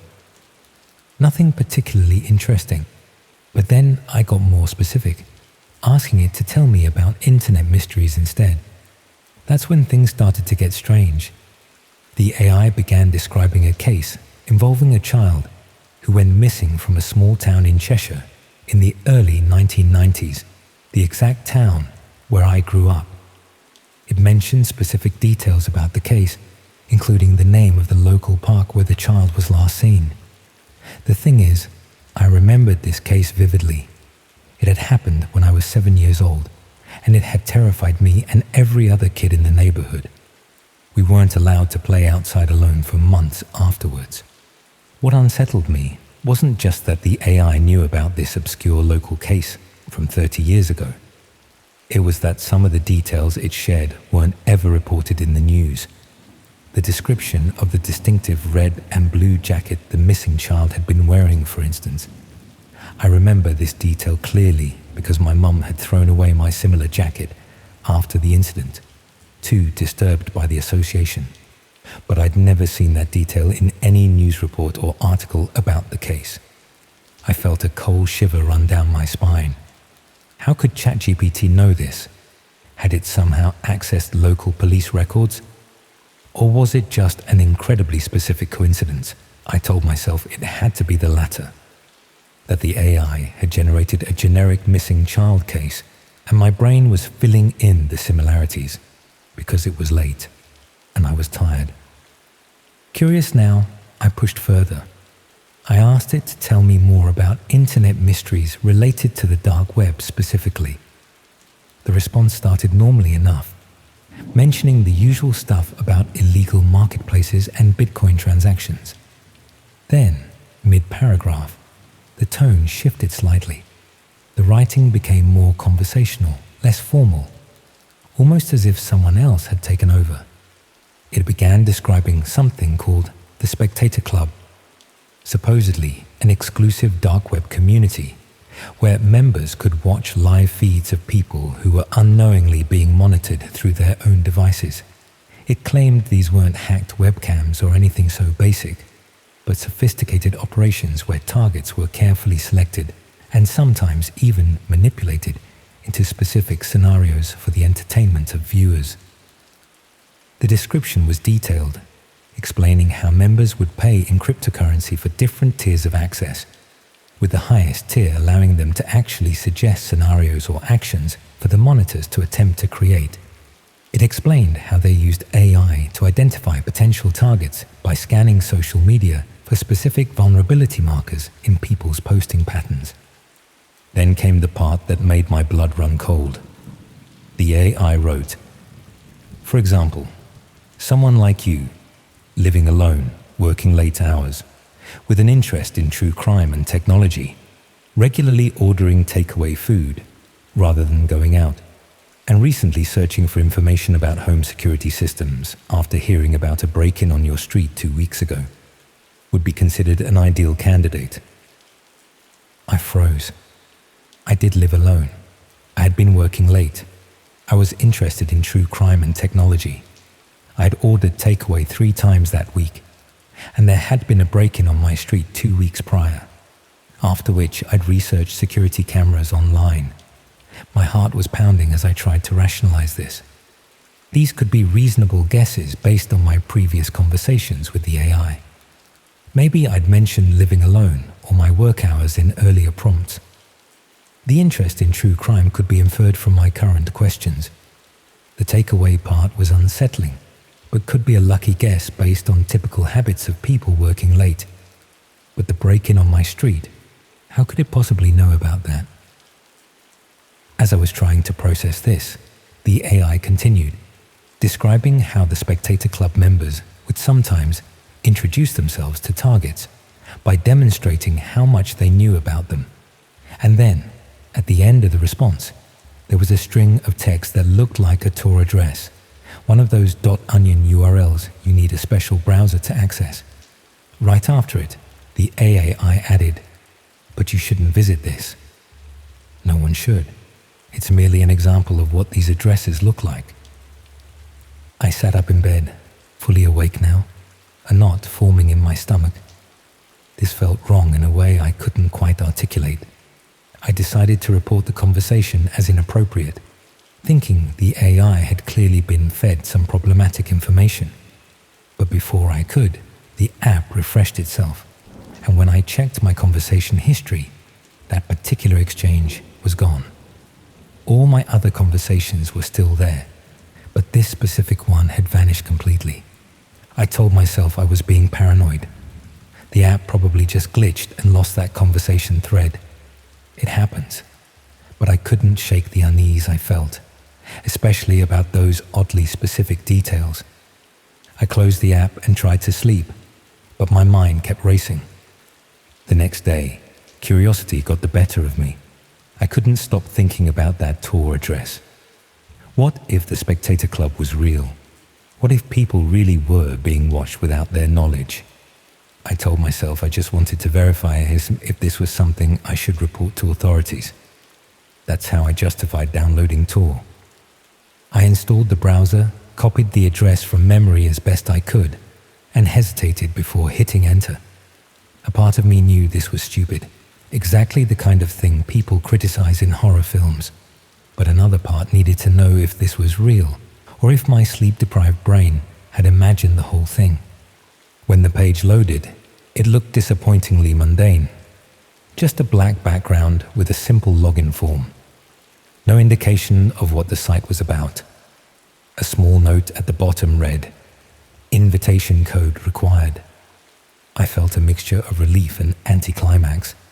Without an invitation code, I couldn't access whatever this was anyway. I was about to close the browser when my phone pinged with a notification. A text message from an unknown number.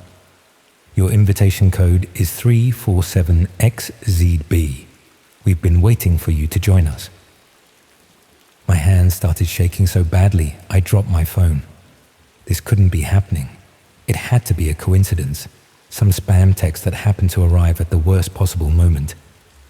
I picked up my phone and blocked the number immediately, then shut down my laptop and unplugged it for good measure.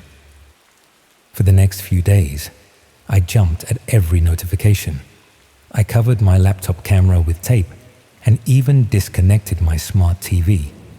I considered going to the police but couldn't imagine how I'd explain what had happened without sounding completely delusional. A week later, I received an email with the subject line, "Spectator Feedback Survey." The body was empty except for a link. I deleted it immediately and ran a virus scan, which found nothing. The following day, another email arrived, this one saying, "Your viewing patterns suggest you enjoy watching from your kitchen window at 8:15 p.m. Your neighbors provide excellent content." The blood drained from my face.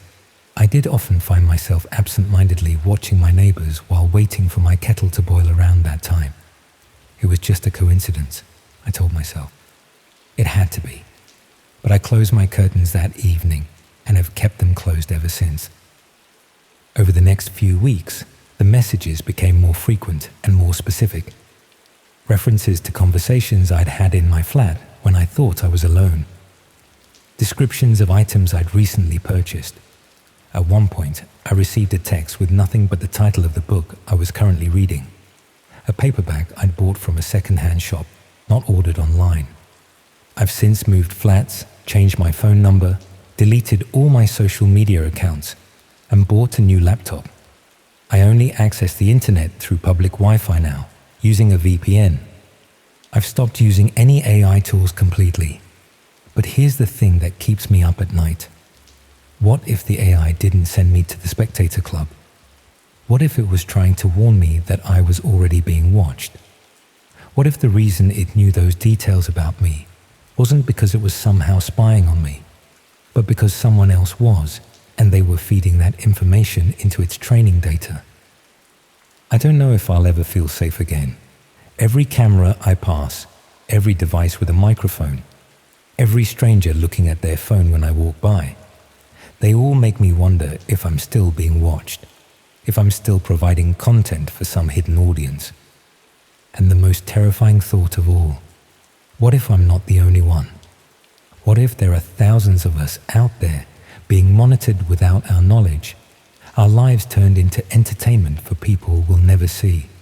How would we even know?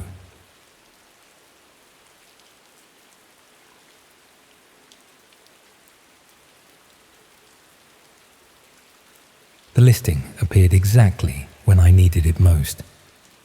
Ultra-secure private accommodation for those requiring absolute discretion, it promised, with photos of a modern flat, with reinforced doors, blackout blinds, and a state-of-the-art security system.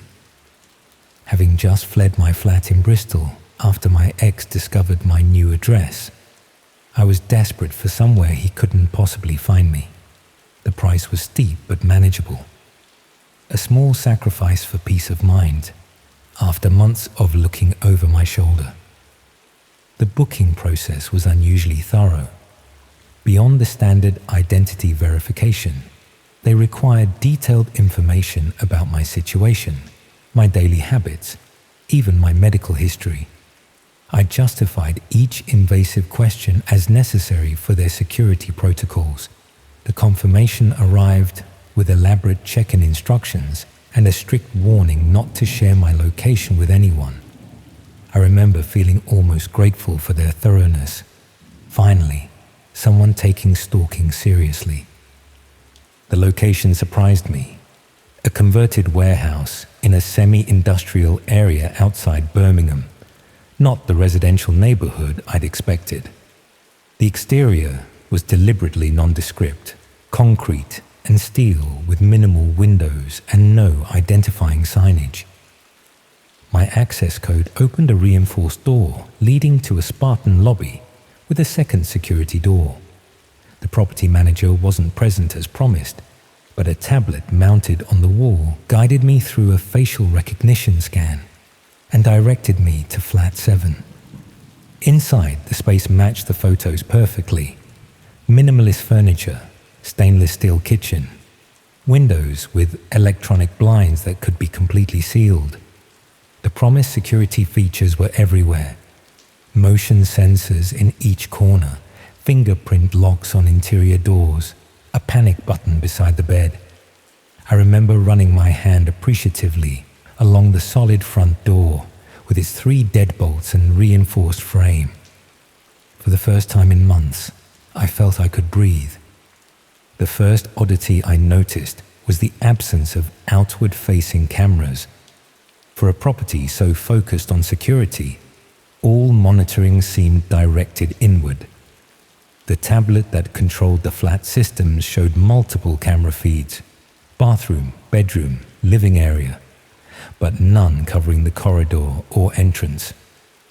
I initially rationalized this as privacy protection for other residents, though I hadn't seen or heard evidence of any neighbors. By evening, other discrepancies became apparent.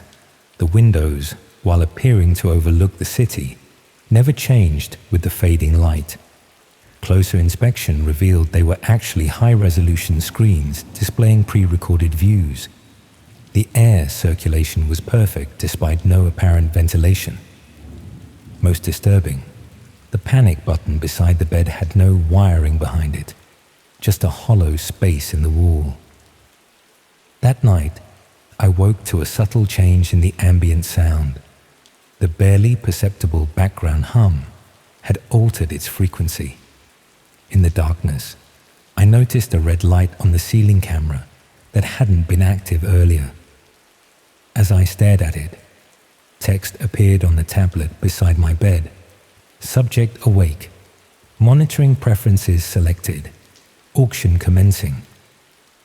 Horror flooded through me as I realized the truth. This wasn't a safe house.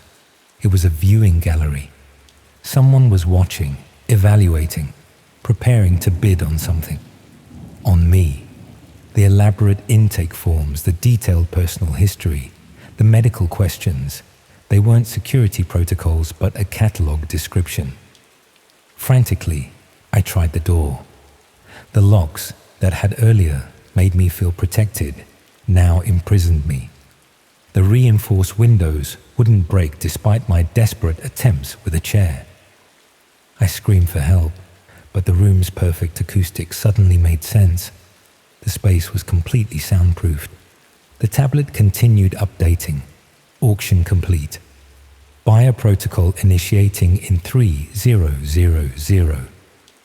A countdown timer appeared, ticking away the hours until whatever came next. I spent those 3 hours searching desperately for escape, tearing the flat apart for any weakness in its seemingly perfect containment. As the timer approached 0, a new message appeared. Preparation sequence initiating. The ventilation sound changed again, and a sweet, chemical smell permeated the air. My limbs grew heavy, my thoughts clouding as I fought to remain conscious. My last memory before darkness claimed me was the main door finally opening, revealing not the exit corridor but a clinical white room beyond, where figures in masks waited with equipment I couldn't identify. I woke days later on the outskirts of Birmingham with surgical dressings on my abdomen, a burner phone containing a single message, payment complete, and no memory of what had been taken from me. The safe house had disappeared from all booking sites. My transaction history altered to show I'd never made the reservation. Sometimes, in certain lights, I see tiny glints beneath my skin that weren't there before. Tracking devices, perhaps, or something worse. I live in constant fear that whoever purchased me that night might someday decide they want more than what they've already taken. That the auction I unwittingly participated in might have been just the beginning. The cruelest irony, I'd fled to that safe house terrified of one specific threat, only to deliver myself into the hands of something far worse. An unseen marketplace where safety is simply another commodity to be exploited, where the most secure prison is one the captive willingly enters, grateful for the locks that will ultimately trap them.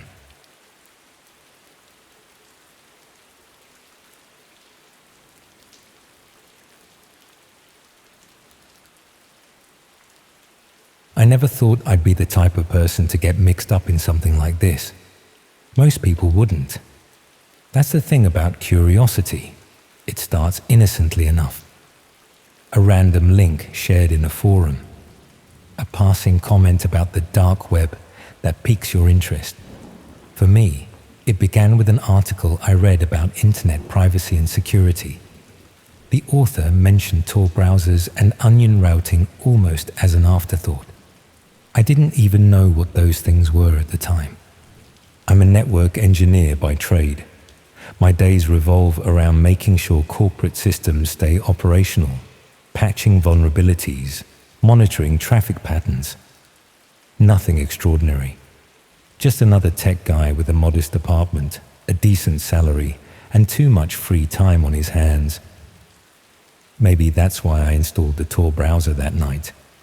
Professional development, I told myself. Good to understand how these things work. The first few days exploring the dark web were disappointingly mundane. Forums discussing privacy rights, marketplaces selling things I had no interest in, dead links, slow loading times. It was like visiting the internet of the early 2000s, minus the charm. I was about to uninstall the whole thing when I stumbled across a thread discussing something called red rooms. The concept seemed absurd at first. Live streaming platforms where viewers could watch and even direct acts of violence against unwilling participants. Urban legends, I thought. Internet boogeyman stories to scare the uninitiated. Most people in the thread seemed to agree. They were myths, impossible to operate given bandwidth limitations and the technical difficulties of secure streaming. A few individuals insisted they existed, but provided no evidence, no links. Then someone posted coordinates.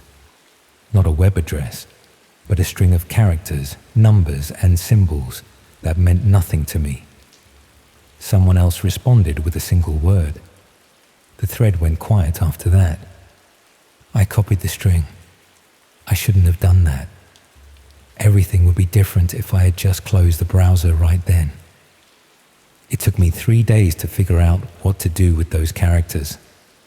The solution came from an obscure subforum where users discuss cryptographic methods. The string was a key of sorts, one that had to be entered into a specific field on a specific site at a specific time. The kind of complexity that made me think there really was something to hide. I found the site. A blank page with a single input field. Nothing to indicate what it was for. No text, no images. Just an empty box waiting to be filled. I hesitated before pasting in the string. This was the moment I should have walked away. Something about the sterility of that page felt wrong in a way I couldn't articulate. The cursor blinked rhythmically in the empty field. Patient, expectant. Waiting for me to make a mistake I couldn't undo. The first sign that I had done something irreversible was the sudden change in my network traffic. I monitor my home network obsessively. Occupational habit. The data pattern shifted, connections multiplying through nodes I couldn't identify. This wasn't normal Tor behavior. My system was being mapped, examined, catalogued by something on the other end. Each packet of data felt like fingers probing through my digital walls, searching for weaknesses, memorizing the layout of my network, of my life. Then the page changed. A loading icon. A countdown timer set to 20 minutes. Nothing else. I waited, telling myself I could close the browser at any time. I didn't. The seconds ticked away, each one dragging longer than the last. My mouth went dry, sweat beaded along my hairline. Still, I waited. Some terrible gravity held me there, unable or unwilling to turn away from what was coming. When the timer reached 0, the stream began. The video quality was surprisingly good. High definition, minimal latency. The room shown was simple. White walls, concrete floor with a drain in the center. A single chair bolted to the floor, empty, waiting. The emptiness of that room hummed with potential violence. The drain in the floor promised the necessity of easy cleaning. The bolted chair spoke of resistance that needed to be overcome. A chat window appeared beside the video feed. Users with alphanumeric names filled the space with scrolling text. I didn't participate, just watched the conversations scroll by. They discussed preferences, made requests. Some offered payment in cryptocurrency. Others seemed to have credit of some kind already established. The casual nature of their communications made my skin crawl. The banality of their anticipation, the everyday commerce of atrocity. I should have left then, but a terrible curiosity kept me watching. In my defense, part of me still believed this was elaborate theater. dark web performance art designed to shock and disturb. It couldn't be real. The alternative was too monstrous to contemplate. A door opened somewhere off camera. A figure entered the frame, face obscured by a featureless white mask. They wore simple clothes, black pants, grey shirt, latex gloves, nothing remarkable or identifiable. They looked directly at the camera and held up a piece of paper with a string of characters, a verification code of some kind. Proof that this was happening now, not pre-recorded. The blank mask stared into the camera, into my eyes, as if the person behind it could see me watching, could identify me through the screen. The chat erupted with activity.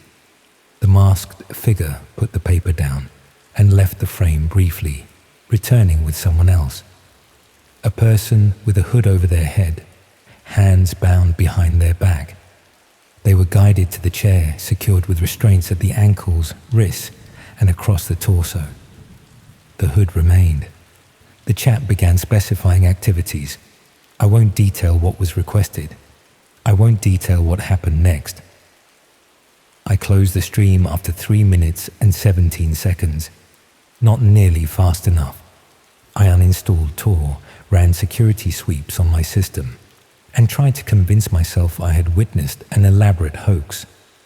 But the sound stayed with me, the movements, the knowledge that somewhere, in some hidden corner of the world, that room existed, that chair, that drain. 3 days later, I noticed something unusual about my home network. New devices connecting briefly, then disappearing. Strange traffic patterns in the early morning hours, when I should have been the only one active. Someone had compromised my security.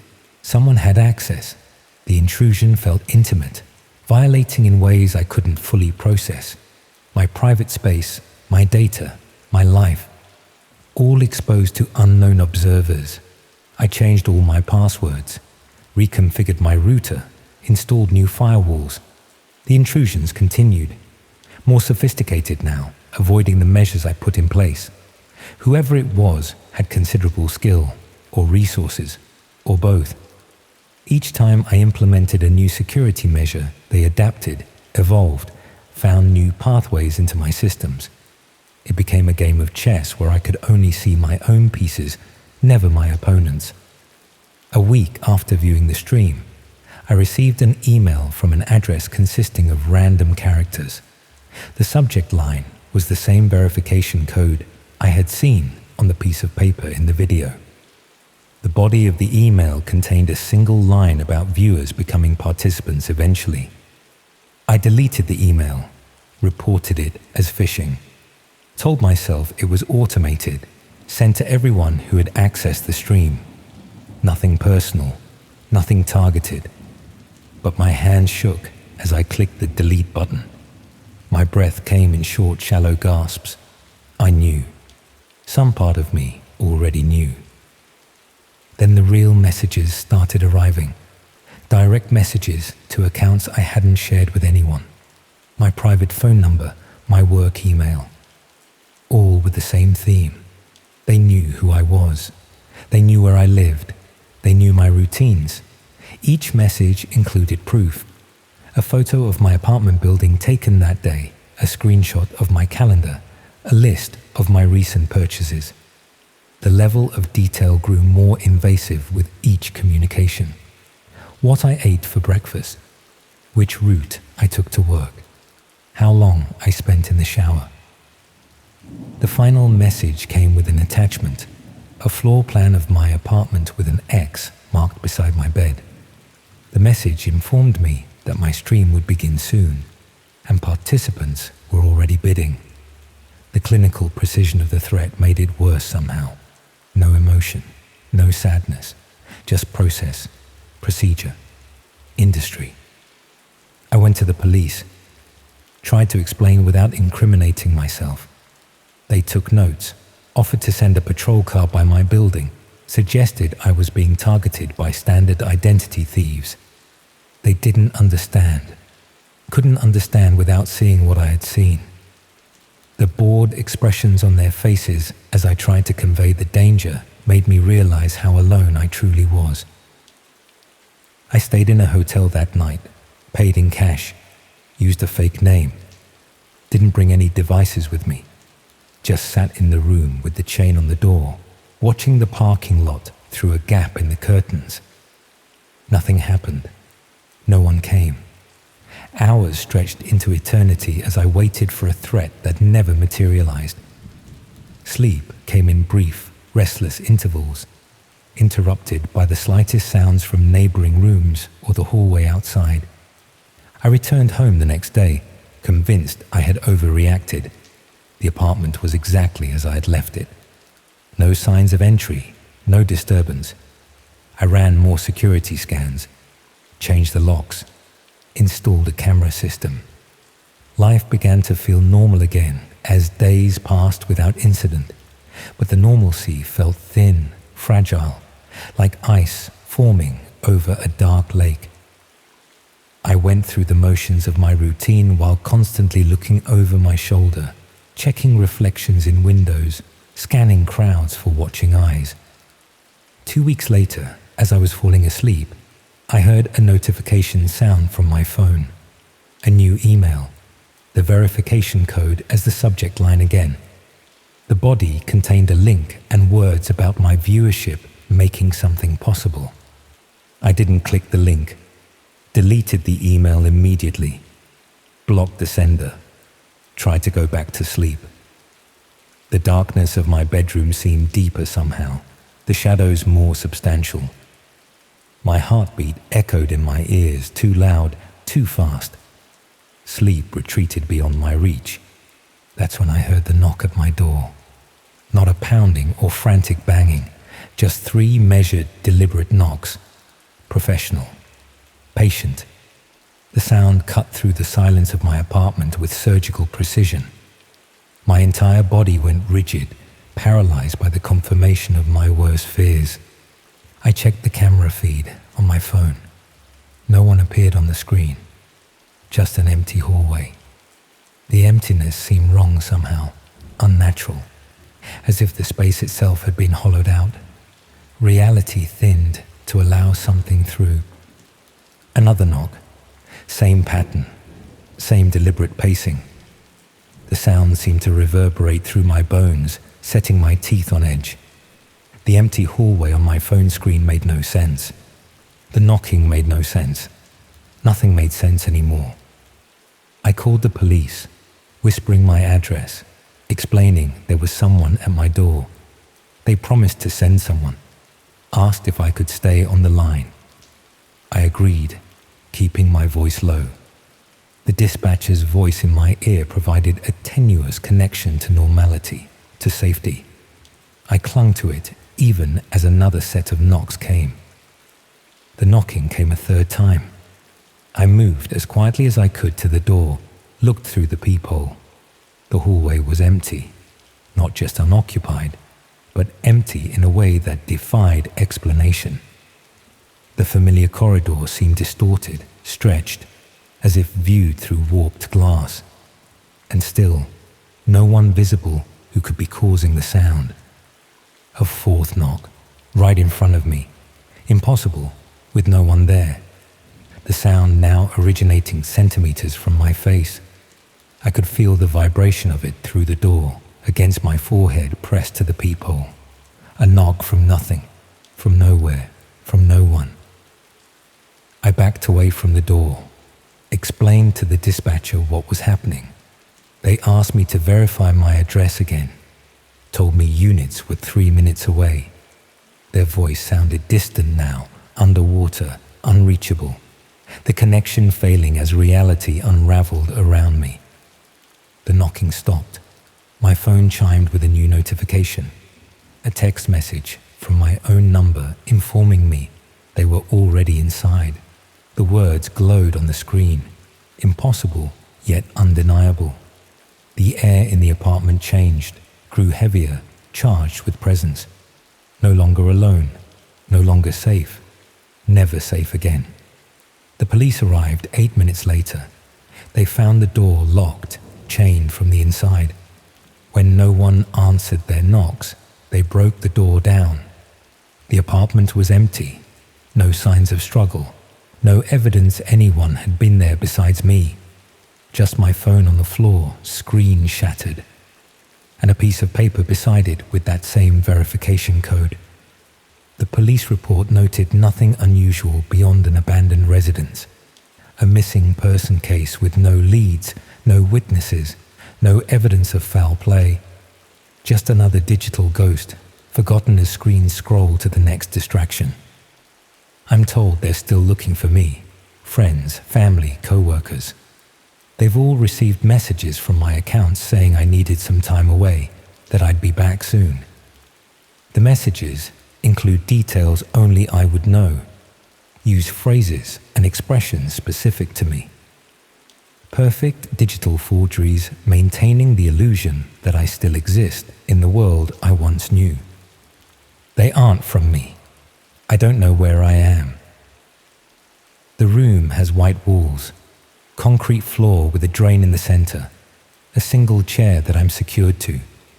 There's a camera mounted in the corner, its red light constantly on, watching, streaming. The light never blinks, never wavers. A mechanical eye broadcasting my existence to unseen watchers. Sometimes I hear notifications through the walls. Sounds like bids being placed. Sounds like viewers making requests. The same commerce I once witnessed now cycles back to me. The drain in the floor waits patiently. The restraints hold firm. The door remains closed but will open soon. I know what's coming. I've seen this stream before. The other side of the screen now. The other side of the mask. Participant, no longer viewer. If you're reading this, it's because someone wants my story shared. A warning, perhaps. Or an advertisement. The truth doesn't matter anymore. Only the stream matters. Only the viewers matter. Be careful what you look for online. Be careful what you allow yourself to witness. The line between viewer and participant is thinner than you think. A membrane easily punctured. A boundary easily crossed. And if you hear that measured knock at your door someday, don't answer.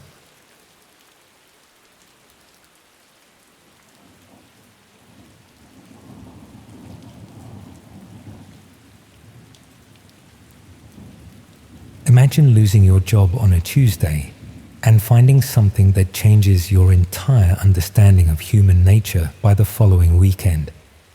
That's essentially what happened to me last spring, though I suppose the sequence of events had been building for longer than I realized at the time. I'd been working as a freelance graphic designer in Leeds for the better part of 3 years. Nothing glamorous, mostly small business logos and website mock-ups. But it paid the rent on my bedsit and kept me fed. The work dried up gradually at first, then all at once when a couple of my regular clients decided to use AI tools instead of paying an actual person. Can't say I blame them really. Hard to compete with something that costs nothing and works around the clock. With suddenly abundant free time and a dwindling bank balance, I found myself spending more hours online than was probably healthy. Started browsing forums I'd never paid attention to before, reading about cryptocurrency, privacy tools, things I'd previously dismissed as too technical or too paranoid for normal people to bother with. Someone in one of these forums mentioned the dark web in passing, describing it as a place where you could find anything if you knew where to look. The comment was quickly deleted by moderators, but it stuck in my mind.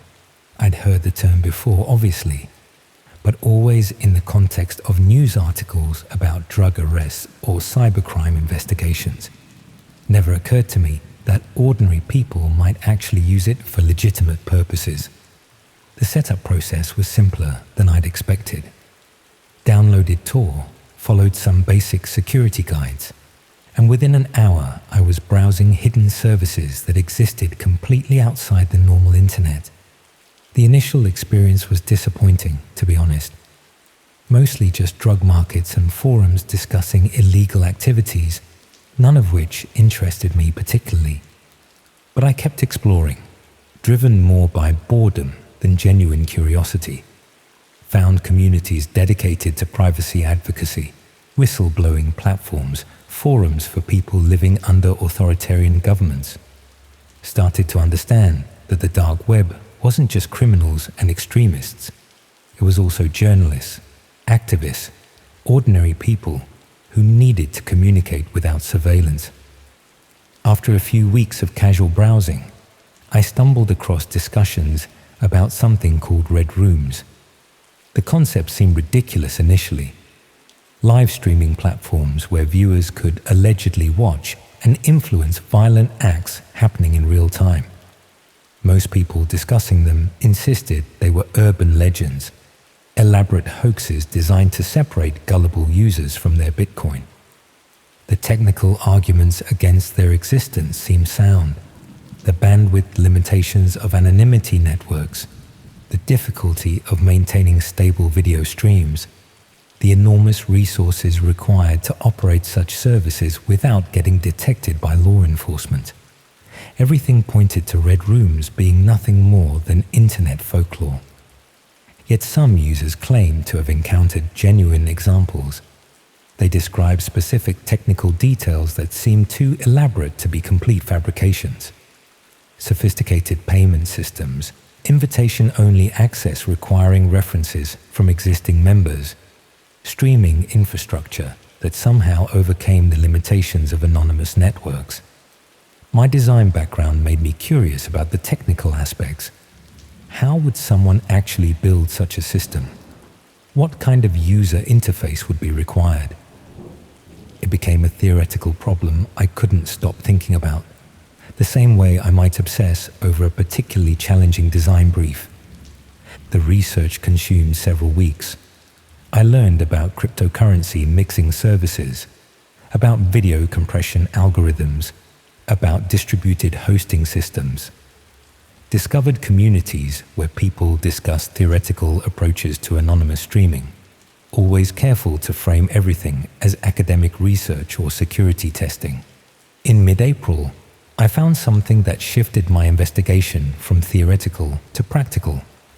It appeared in a thread about experimental video technologies, presented as a demonstration of new streaming protocols designed for high-latency networks. The poster described it as a proof of concept for communications systems that could work in areas with unreliable internet infrastructure. The link led to a basic authentication page. No branding or explanation, just fields for username and password. Below that, a note indicating that new accounts required invitation codes from existing users. I spent the next fortnight trying to work out how to get access. Posted carefully worded questions in various forums, hoping someone might share an invitation or point me toward whoever was distributing them. Got nowhere. The breakthrough came through pure chance.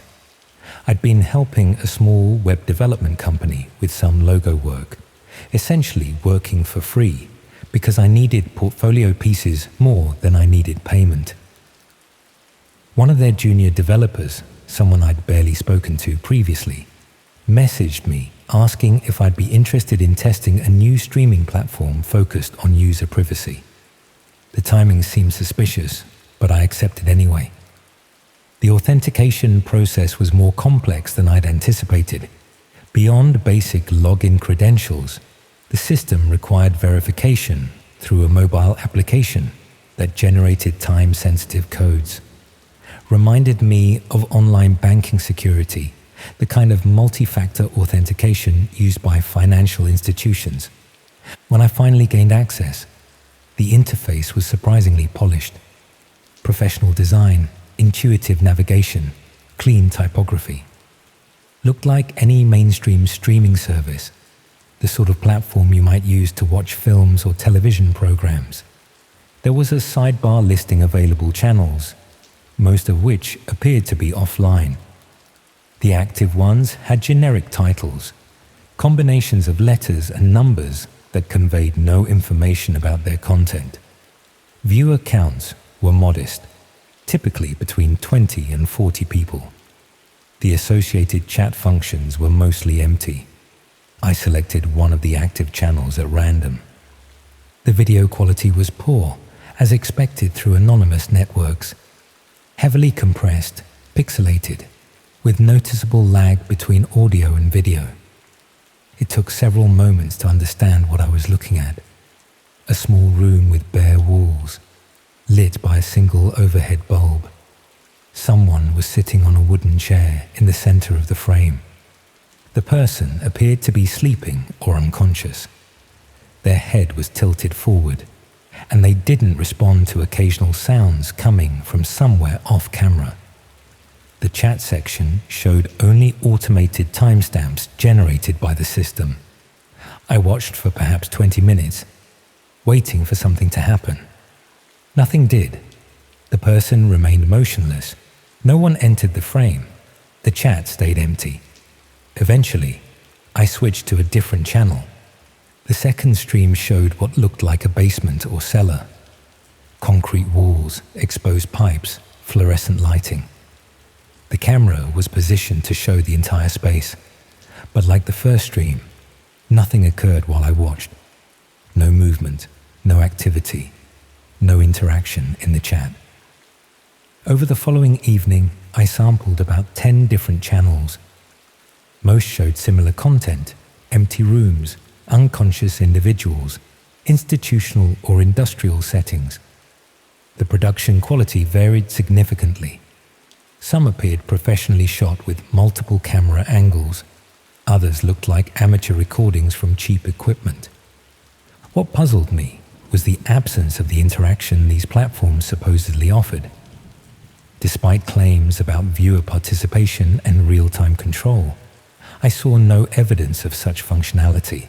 No voting mechanisms, no command interfaces, no way for viewers to influence what happened on screen. I began to suspect these were pre-recorded videos rather than live streams. The technical challenges that skeptics had identified seemed valid. Maintaining stable, interactive video through anonymous networks would require substantial resources and expertise.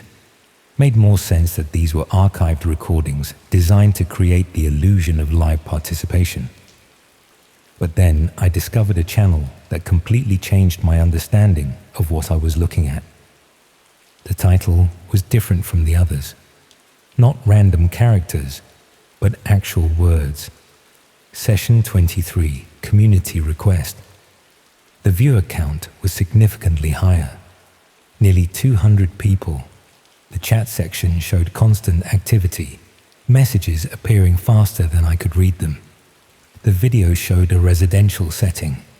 Someone's kitchen, complete with appliances, crockery, personal items scattered about. Looked like any working-class British home, the kind of place where normal people lived normal lives. A woman sat at the kitchen table, facing the camera.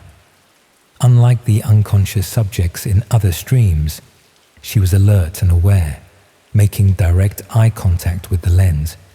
She appeared frightened, but not panicked, as if she understood her situation but hadn't completely given up hope. The chat exploded with messages, numbers, single words, brief phrases in multiple languages. Most were in English, but I recognized fragments of German, French, what might have been Russian. The messages appeared to follow some sort of pattern or structure, though I couldn't decipher what it meant. That's when I noticed something that made everything else irrelevant. One of the chat messages included a timestamp that matched exactly what was showing on my computer. Not approximately, precisely, down to the second. This wasn't a recording. This was happening right now. A man entered the frame from behind the camera. He was wearing ordinary clothes, jeans, a dark jumper, nothing distinctive or threatening about his appearance. He approached the woman and placed a mobile phone on the table in front of her. She picked up the phone and appeared to read something on the screen. Her expression shifted from fearful to genuinely terrified. She started to stand up, but the man placed his hand on her shoulder, not violently but firmly enough to guide her back into the chair. The chat messages became more frequent and specific. I started to understand that they weren't just comments. They were instructions. The numbers corresponded to actions or locations. The brief phrases were commands for what should happen next. The viewers weren't just watching. They were directing the entire situation. The woman looked directly at the camera again, and I realized she could see the viewer count. She knew exactly how many people were watching, knew that we were all participating in whatever was about to happen to her. Her eyes held a kind of desperate appeal that I'd never seen in any film or television program. I closed the browser immediately and shut down my computer. For the better part of a week, I avoided going online except for essential tasks. Told myself it had been an elaborate performance, a piece of interactive theater designed to disturb people who'd stumbled into spaces they shouldn't have been exploring. The production values had been too professional, the technical execution too smooth for something genuinely criminal. But I couldn't stop thinking about that timestamp, the perfect synchronization between the chat and my system clock, the way the woman had looked through the camera, as if she could see directly to the people controlling what happened to her. Eventually, I started checking local news websites, missing persons reports, unexplained incidents, anything that might relate to what I'd witnessed. Found nothing, which should have been reassuring but somehow made me more uneasy. I never returned to that platform.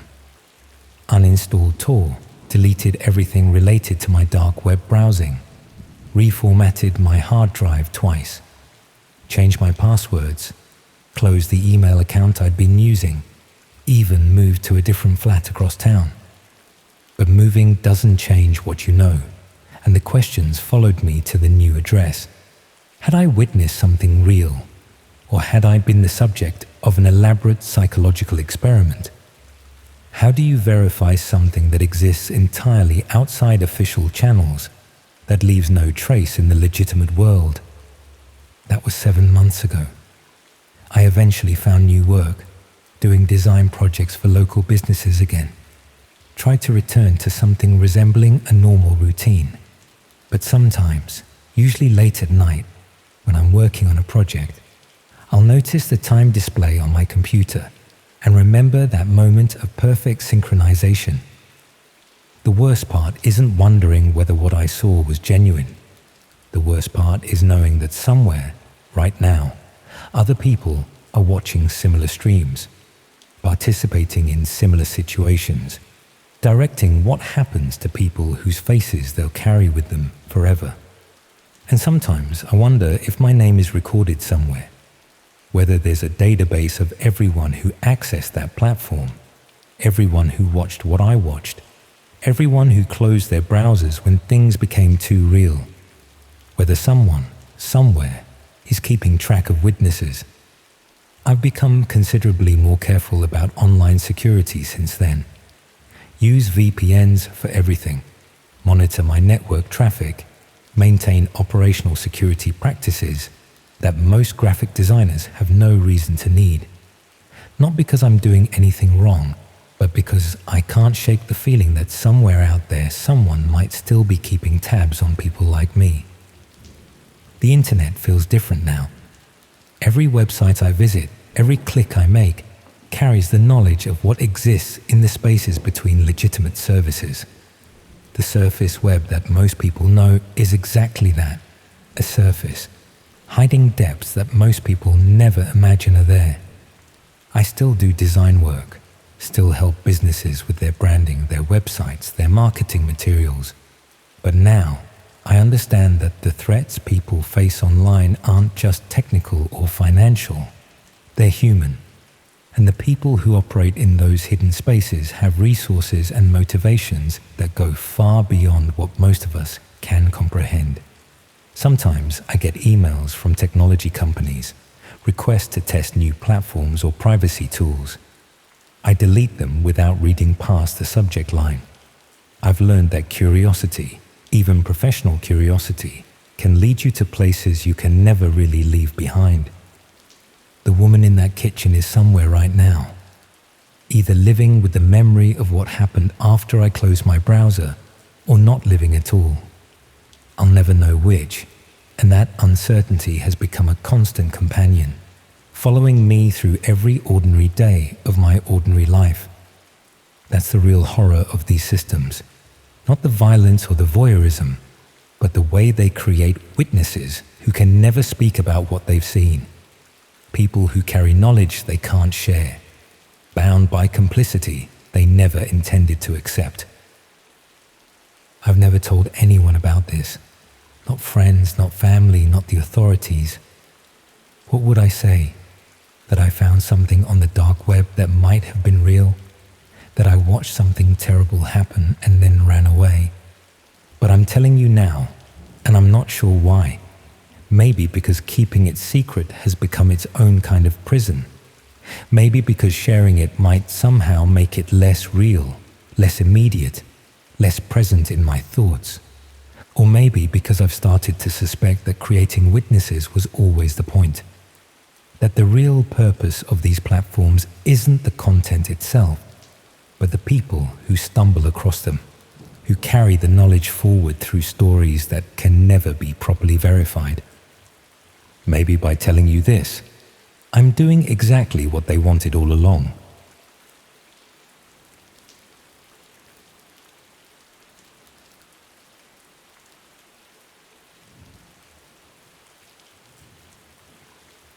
Picture this. You're scrolling through your emails one morning and find an invitation to an exclusive event. Premium location, limited attendance, significant financial reward for participation.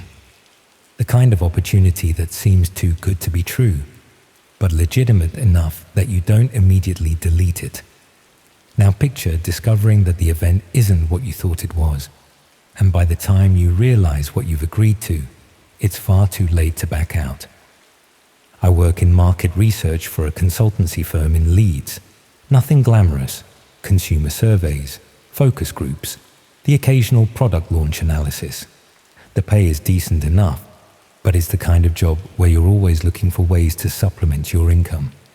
Freelance work, weekend surveys, anything that might add a few £100 to your monthly earnings. That's why the email caught my attention. It arrived on a Tuesday morning, mixed in with the usual spam and work correspondence. The subject line was simple enough. Research opportunity, exclusive participation required. The sender was someone called Dr. Sarah Chen from something called the Institute for Behavioral Studies. The email was professionally written, explaining that they were conducting a specialized research project on group dynamics and social behavior. They needed participants with specific qualifications, university educated, working in research or analysis, comfortable with technology and unconventional research methods. The compensation was substantial. £500 for a single evening's participation, with the possibility of ongoing work for suitable candidates. I looked up the Institute for Behavioral Studies online. They had a legitimate-looking website, published research papers, even a few academic staff profiles. Dr. Chen appeared to be a real person with proper credentials from Manchester University. Everything seemed above board, if a bit vague about the actual nature of the research. The application process was straightforward. Basic personal information, employment history, some questions about my comfort level with technology, and unusual research scenarios. They asked about my experience with online platforms, whether I'd used secure communication tools, how I felt about observing human behavior in controlled environments. Within a week, I received confirmation that I'd been selected for the study. The details were sparse but intriguing. I would need to attend a briefing session in Manchester, followed by the main research event later that evening. All travel expenses would be covered, plus the £500 participation fee. The only requirement was that I sign a comprehensive non-disclosure agreement before the briefing. The location was a serviced office building near Manchester city centre. Nothing unusual about that. Lots of research companies rent temporary spaces for focus groups and studies. I arrived on the specified date to find about 20 other people in the waiting area, all roughly my age and background, all looking slightly puzzled about what they'd signed up for.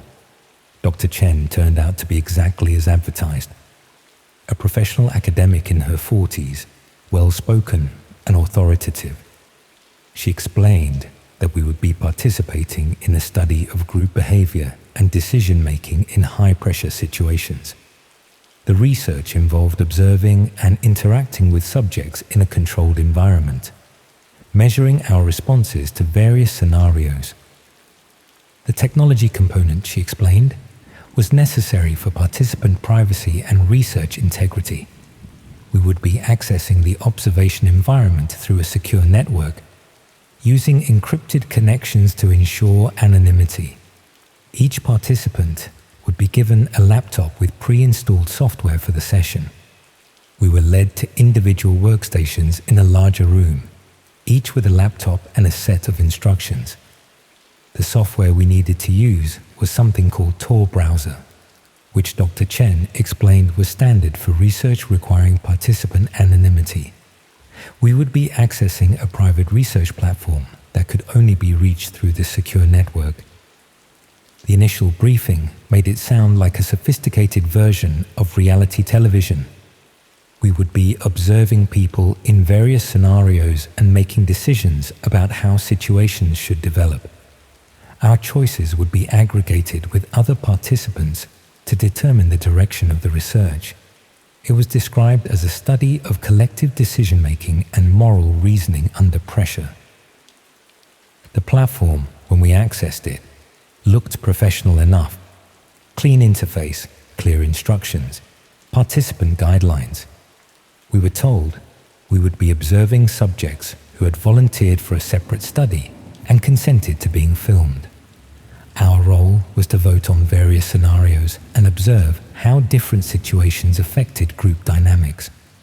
The first session seemed innocuous. We were watching what appeared to be a focus group. 8 people sitting around a table discussing consumer preferences.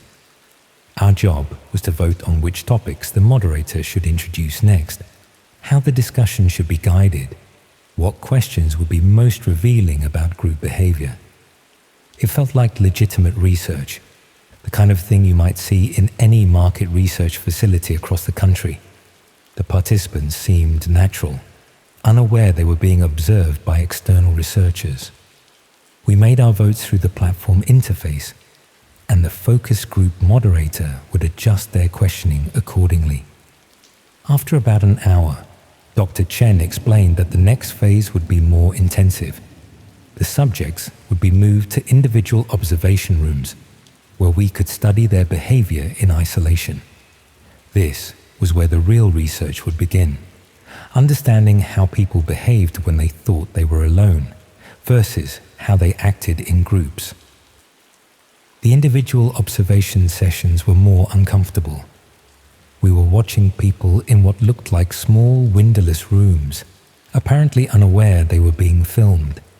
The platform allowed us to vote on various environmental changes, adjusting lighting, temperature, introducing background noises. The idea was to measure stress responses and coping mechanisms. I started to feel uneasy about the whole thing.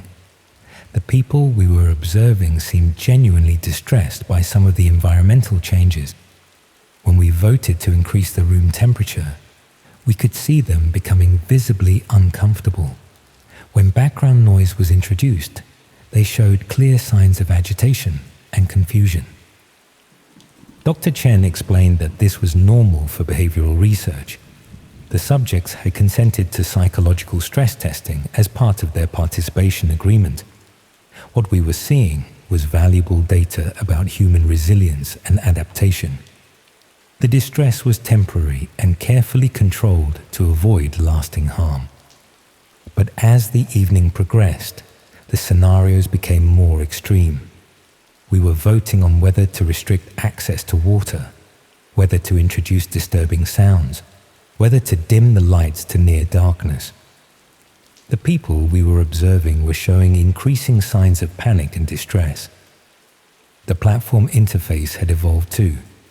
Instead of simple voting options, we were now bidding on scenarios using virtual credits. The higher the bid, the more likely our chosen option would be implemented. It had turned into a kind of auction system, with participants competing to direct the action. Some of the other participants seemed to be enjoying it. I could hear suppressed laughter from nearby workstations when particularly distressing scenarios were implemented. People were bidding aggressively on options that would cause maximum psychological pressure on the subjects. I tried to bid on less harmful options to counteract what the others were doing, but I quickly realized that some people were bidding with what seemed like unlimited virtual credits.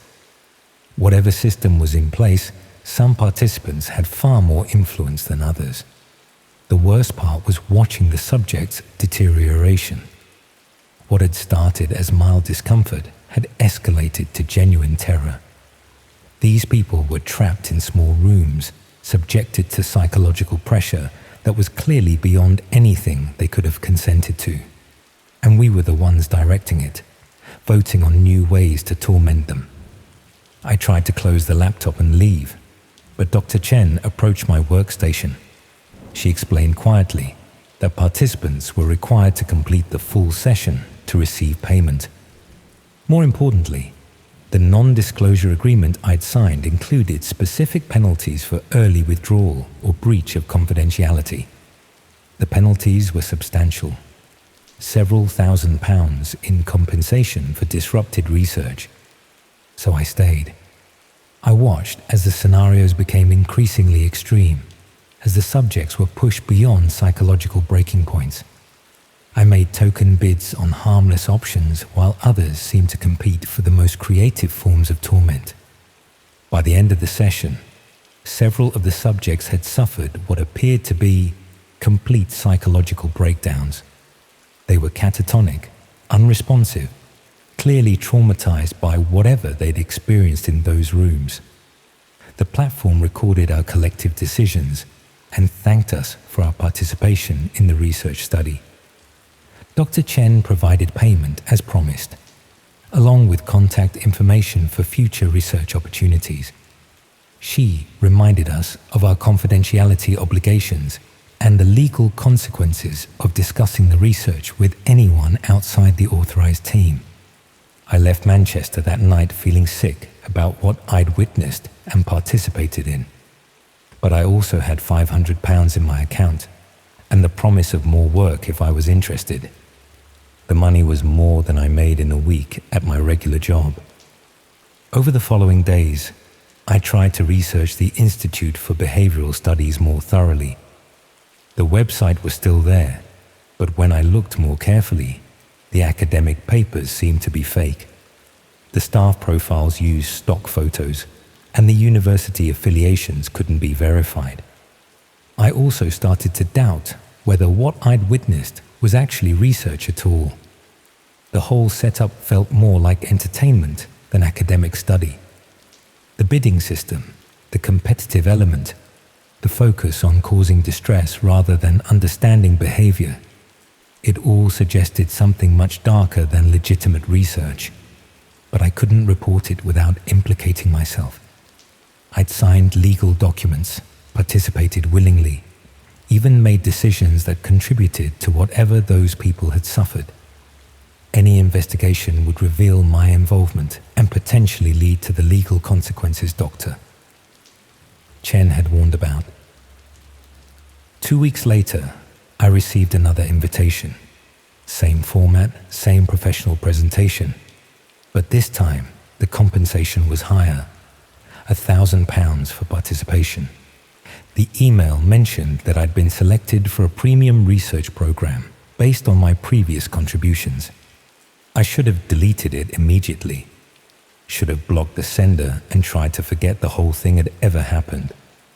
But £1,000 was substantial money, and I told myself that maybe I could participate without actively contributing to harm.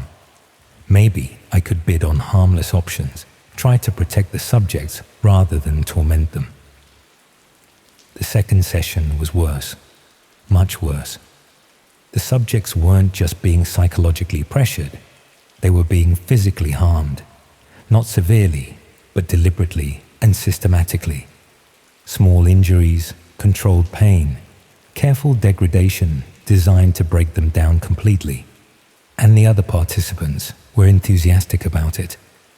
They were bidding enormous amounts on scenarios that would cause maximum suffering. The virtual credit system had been replaced with what looked like real money, pounds sterling being transferred in real time to implement specific forms of torture. I realized I wasn't participating in research at all. I was part of an audience paying to watch and direct real torture, broadcast live through the dark web to paying customers around the world. The professional presentation, the academic credentials, the research terminology, it was all camouflage for something much more sinister. The subjects weren't volunteers who had consented to psychological testing. They were victims, probably kidnapped or coerced, being tortured for the entertainment of people wealthy enough to pay premium prices for customized suffering. And I was one of them. By participating, by staying silent, by accepting payment for my involvement, I'd become part of a network that treated human torture as interactive entertainment. The sessions continued monthly.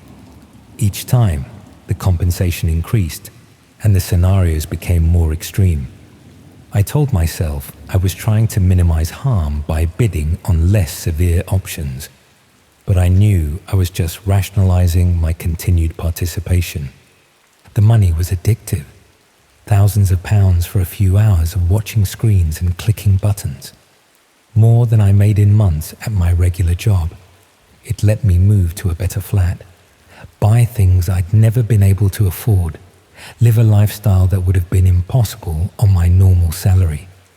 But I also knew that every session I attended meant more people were being tortured for entertainment. Real people suffering real pain, while audiences around the world paid to watch and participate in their degradation. The network was vast. What I thought was a small research study was actually one node in a global system. There were hundreds of these sessions running simultaneously, different themes and scenarios for different audiences.